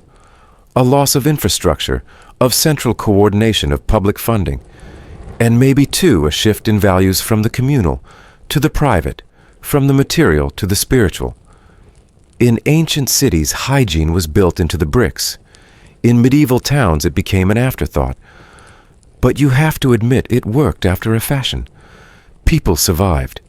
They laughed, loved cooked, farmed, and yes, washed just differently. Not with drains or aqueducts, but with vinegar cloth and fierce determination. As you walk home past the drying linens and steaming heaps of compost, you realize that cleanliness isn't a fixed concept. It's a moving target, one that shifts with time, place, and belief. And though medieval cities may have fallen short by ancient standards, they held on to something else, a stubborn will, to live however messy. You wake up before dawn curled under a scratchy woolen blanket, stiff from the chill and from sleeping on a bed made of straw. The fire has long gone out. Cold seeps in from the stone floor beneath you. There is no snooze button in this world, only the clatter of hooves outside, the whisper of your neighbors waking up, and the subtle rustle of someone already stirring a pot of porridge in the next room. Welcome to a day in the life of a medieval woman, and when it comes to hygiene, her job has only just begun. If you've spent the last few sections imagining the challenges of medieval hygiene, now consider doing it all while managing childbirth, menstruation, social shame, religious scrutiny, and the laundry list literally of daily cleaning duties expected from women. In many ways, hygiene wasn't just a matter of survival or custom. It was a form of gendered labor. And that labor, invisible, unglamorous, and absolutely vital. Mainstream historical fact. In medieval households, domestic hygiene responsibilities typically fell almost entirely on women. From heating water for sponge baths, preparing herbal rinses, laundering clothes, maintaining chamber pots to caring for the sick. Hygienic labor was an expected but uncelebrated extension of a woman's domestic role. According to medievalist historian Judith M. Bennett, women's work in hygiene was viewed as moral housekeeping, a reflection not only of a household's cleanliness, but of its virtue. You head toward the communal well before the sun fully rises. Carrying 2 wooden buckets, you shuffle past neighbors, already beginning their day. Drawing clean water is not just a chore, it's a race. The earlier you arrive, the less likely it is that dust animals, or worse, have contaminated the source. This isn't glamorous work, but you know the consequences of skipping it. Dirty laundry, grimy floors, and worse neighbors talking. Medieval society judged women not just on appearance, but on scent. A clean household, a fresh-smelling wife, and pressed linens were status symbols, though not in the sense we might think. Cleanliness wasn't flashy. It was modest. It was a signal of piety and order, not opulence. But achieving it required relentless effort. Quirky historical tidbit. To mask menstrual odor, some medieval women reportedly wore perfumed cloths, sometimes soaked in wine or vinegar, and packed with dried herbs like mint or marjoram. These were discreetly placed in their underclothes. The goal wasn't luxury, it was discretion. Menstruation was considered impure by religious standards, and cleanliness was often wrapped in shame rather than health. For washing, most women relied on the same tools as men: linen cloths soaked in warm water vinegar, or herbs. But the burden of washing everyone else's body too, especially that of children, the elderly or sick family members, fell on them. And when it came to laundry, it wasn't simply tossing garments into a basin. It was hauling them to a stream, or basin, scrubbing them on stones or wooden boards, boiling water, applying ash-based soap or lye, then rinsing, wringing, and hanging them to dry in sunlight that might not appear for days. You picture your hands cracked from lye raw from cold water. No gloves, no hand cream, just resolve. Because clean linens weren't just about comfort. They were considered moral indicators. A husband with clean shirts and unstained cuffs, that reflected well on his wife, not him. But for all this hard work, women's hygiene was also heavily policed. Public bathing for women became controversial, faster than it did for men. The church often discouraged female participation in public bathhouses, viewing them as potential venues for sin. The naked female body was seen as a source of temptation, and cleanliness could be perceived as vanity.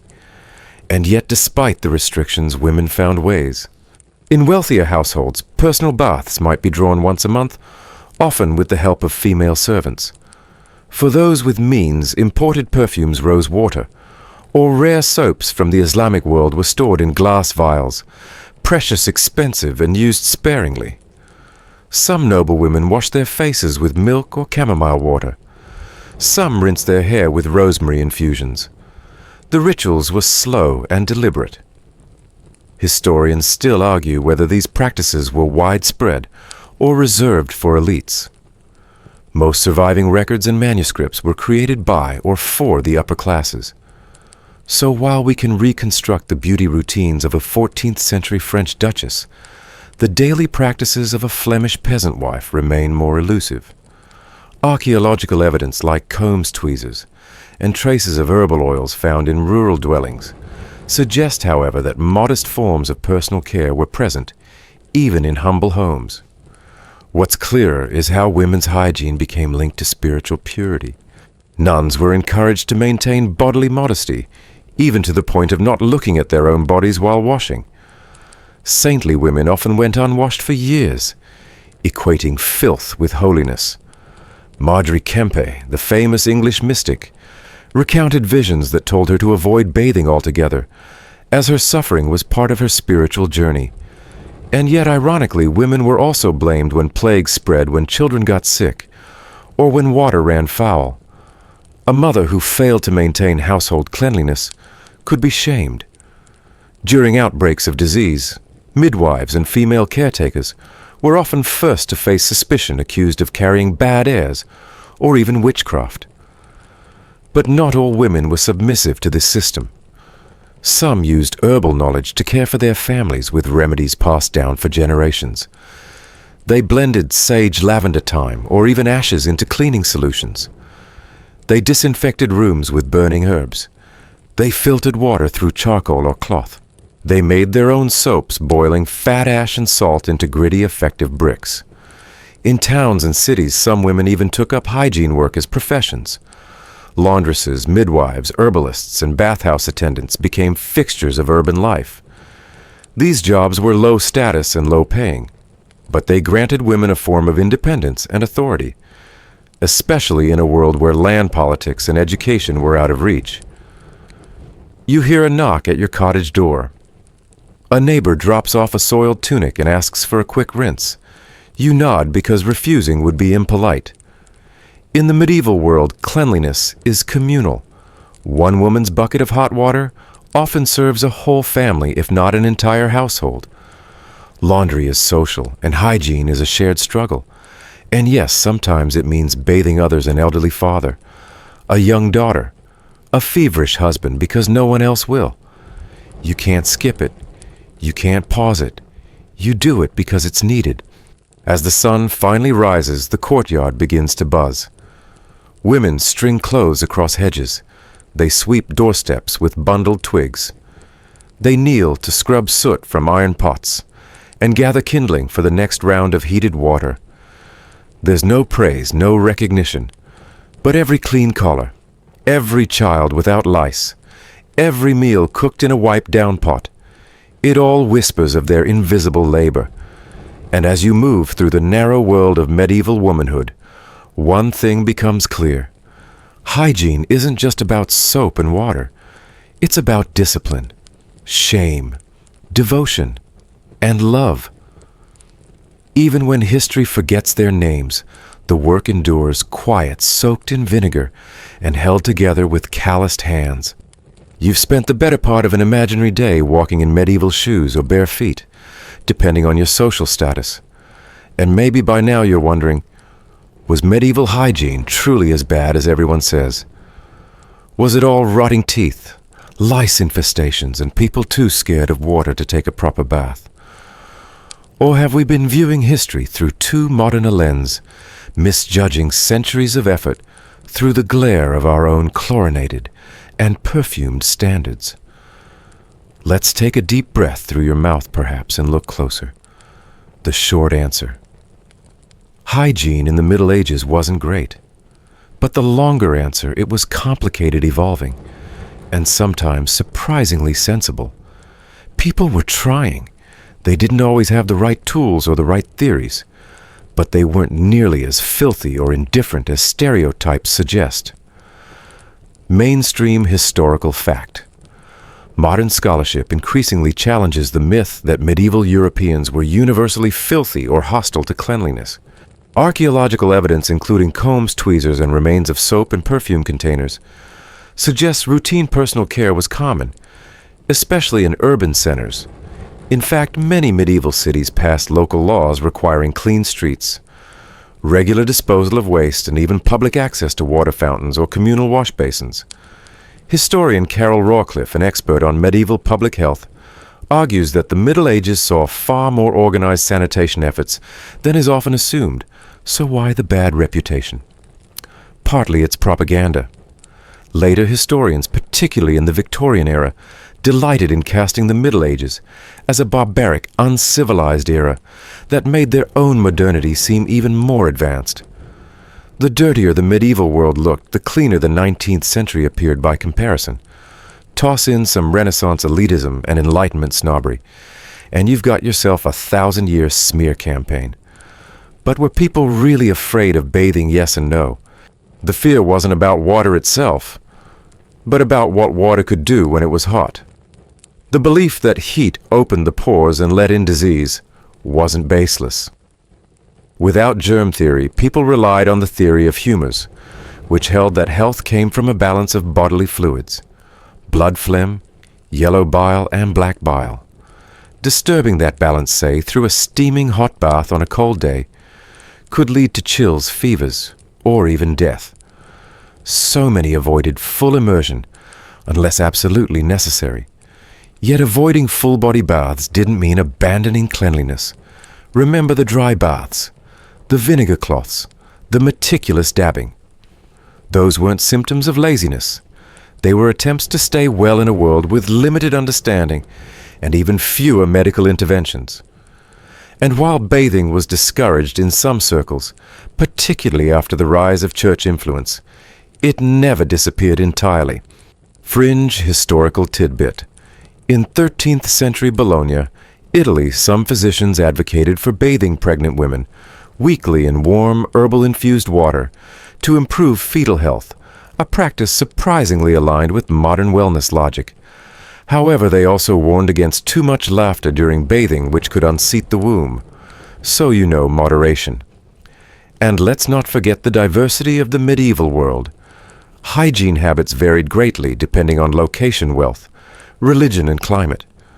While a noblewoman in England might rely on imported rosewater and servants to wash her hair with soapstone combs, a merchant's wife in Cairo might visit public hammams weekly, enjoying full baths with steam scrubs and socializing. Even within Europe, southern cities like Florence or Valencia had vastly different hygiene traditions than colder, wetter towns in the north. Historians still argue whether the decline of bathhouses across Europe in the late Middle Ages was more due to the Church's moral panic or the arrival of the Black Death. Some suggest that the association between public bathing and disease transmission, especially in places where water was reused, made the practice seem dangerous rather than decadent. Others blame the decline on shifting economic priorities and resource scarcity. But even in the face of plagues, poverty and superstition, people adapted. They chewed herbs to mask breath-rinsed feet after market days, laundered undergarments weekly and shared homemade soaps. They burned rosemary to purify the air. They swept their homes with bristle bundles, chased out fleas with hot coals, and carried scented sachets to counteract the smells of street life. These efforts might not meet modern hygiene standards, but they weren't meaningless. Take the teeth, for example. Were medieval mouths full of rot? Surprisingly, no, at least not universally.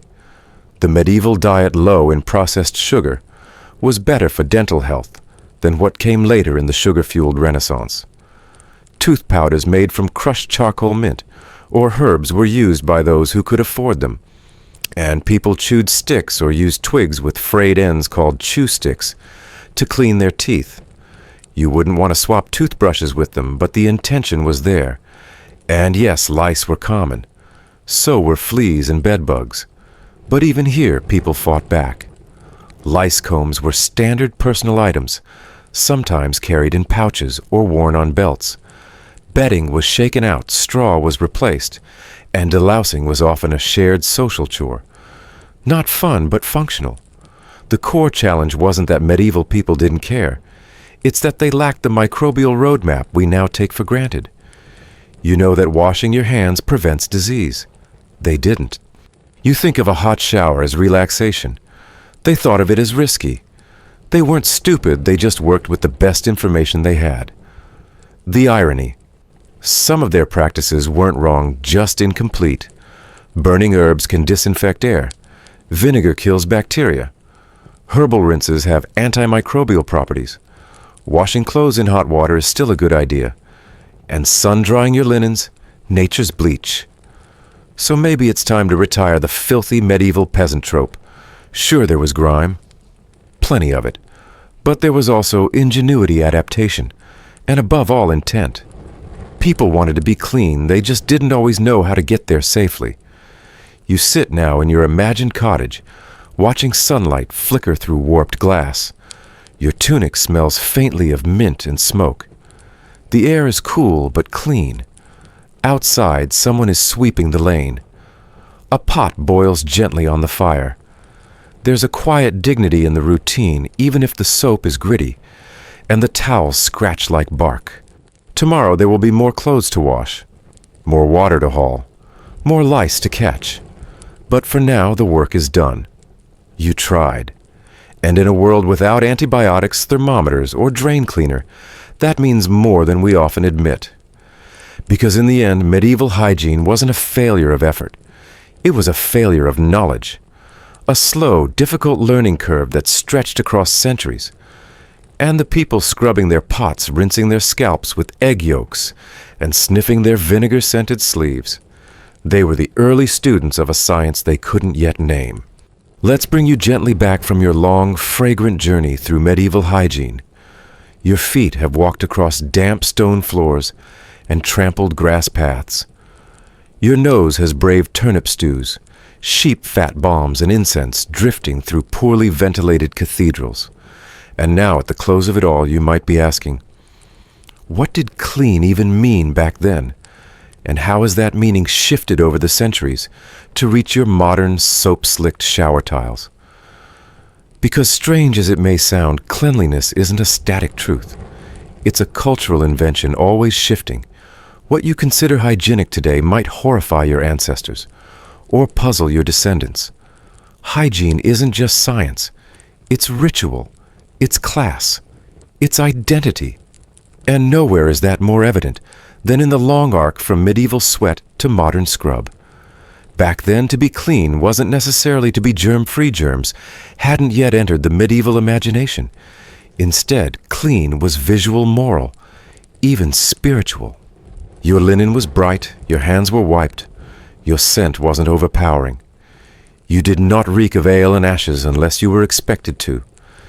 Even monks who might go months without bathing still washed their hands before prayer. A clean soul, they believed, didn't need a clean body, only clean intent. Mainstream historical fact. The Black Death of the 14th century profoundly changed medieval approaches to public hygiene. While many feared that bathing might invite infection, others began to adopt more cautious sanitary measures. Cities like Milan and Venice implemented early forms of quarantine and waste regulation. Public latrines and water fountains were installed not just for convenience, but as acts of civic responsibility.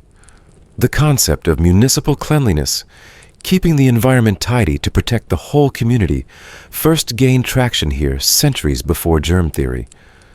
Still, private hygiene lagged behind, not from neglect but from constraint. Soap was expensive. Clean water even more so. And bathing facilities, if they existed, were seasonal, inconsistent, and usually public. You couldn't draw a warm bath on command. You needed firewood time privacy, and ideally no prying clerics nearby. But remember, effort wasn't absent. In fact, it was often visible. Fingernails were cleaned with knives. Hair was combed with care. Fingertips were scented with herbs. Towels were aired in sun and wind. Even without modern microbiology, medieval people knew one thing we often forget: filth spreads. And so they found ways to contain it. Fringe historical tidbit.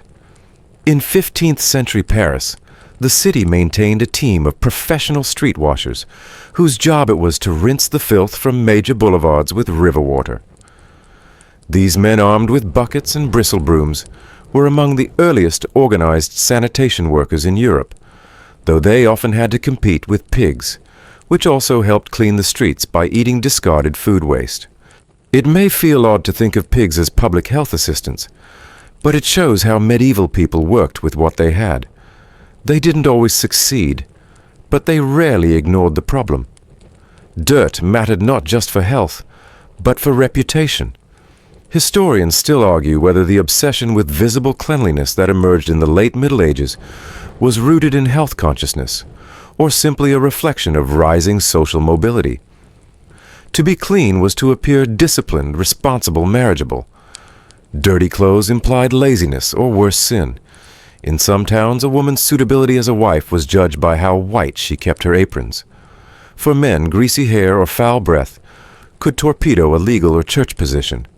So we arrive at a strange truth, even in a world where indoor plumbing was fantasy, and medical understanding deeply flawed. Cleanliness still mattered. Deeply. Passionately. Not as sterile perfection, but as effort. As symbol. You weren't expected to be spotless, you were expected to try. And that brings us gently to now. You sitting or lying in your quiet modern space might feel worlds away from the vinegar dabs and boiled urine hair rinses of your medieval counterparts. You might have 10 kinds of shampoo in your shower and a toothbrush that vibrates. But at heart, you're still doing the same thing, signaling that you care. About health, about dignity, about connection. The desire to cleanse, to reset, to refresh, to prepare yourself for the world is timeless. It's a ritual that transcends plumbing and perfume. Whether it's a monk scrubbing his hands with ashes, or a child scrubbing behind their ears before dinner, the act says, I'm here, I'm present, I respect myself and you. Even now, as we speak of medieval grime, your own body follows modern scripts of cleanliness. Your sheets are likely fresh. Your skin is free of soot. The air around you is quiet, maybe scented faintly with something floral or minty. You're safe. You're clean. And centuries of humans struggled, adapted, and experimented so you could be. Their world wasn't pristine, but neither was it indifferent. Their water was muddy, but their intentions were clear. And even if they feared hot baths and forgot to floss, they helped build the strange, ever-shifting story of hygiene, A story that includes them, you, and everyone who's ever tried to rinse the day away. And now, as the story winds down, your body may feel softer, heavier, safe in the comfort of clean sheets and silence. You might imagine a medieval woman lighting a tallow candle, washing her feet before sleep, whispering a prayer and resting despite the dust. Or a child wrapped in rough linen cheeks, ruddy from the fire drifting into dreams, while lice combs sit on the windowsill ready for morning. Because in the end, to be clean isn't just about dirt. It's about rhythm, intention, reassurance. You are not a heap of dust and germs, you are a person who tries. And in that trying, you honor a lineage that stretches back through herbal rinses, bathhouse debates, saintly stinks, and finally to now. So lie back. Let the last flickers of the past fade into shadows. You are safe. You are still. You are enough. And tomorrow, if you feel like it, you can shower again. Now let all the noise of centuries slip away. You've wandered through muddy courtyards, stood in smoky kitchens, braved the chill of stone latrines, and watched bathhouse steam curl beneath cathedral bells. But now there is only quiet. You are no longer surrounded by the clatter of wooden clogs or the rustle of wool robes. You are somewhere softer, calmer, and entirely your own. As your breathing deepens, think of the small rituals, those moments when someone hundreds of years ago dabbed vinegar on their wrists or folded a fresh tunic beside a straw mattress. Think of the steady hands brushing out tangles with wooden combs, or the careful sweep of a damp cloth across tired feet. There is tenderness in those gestures. There is care. The past, in all its itchy, fragrant, imperfect glory, was never just filth and fear. It was also love, dignity, people trying again and again to make themselves feel a little more human in a world that didn't make it easy. That's something you still do today. And maybe that's the real definition of clean, not spotless skin, or sterilized space, but simply the desire to take care. So let your body sink. Let the warmth gather around your limbs. You've walked through medieval towns into castles and cloisters, and crooked kitchens, and come out the other side with understanding. The story is told. The day is done. And now at last, it's your turn to rest. Good night. You're safe. You're clean. You're home.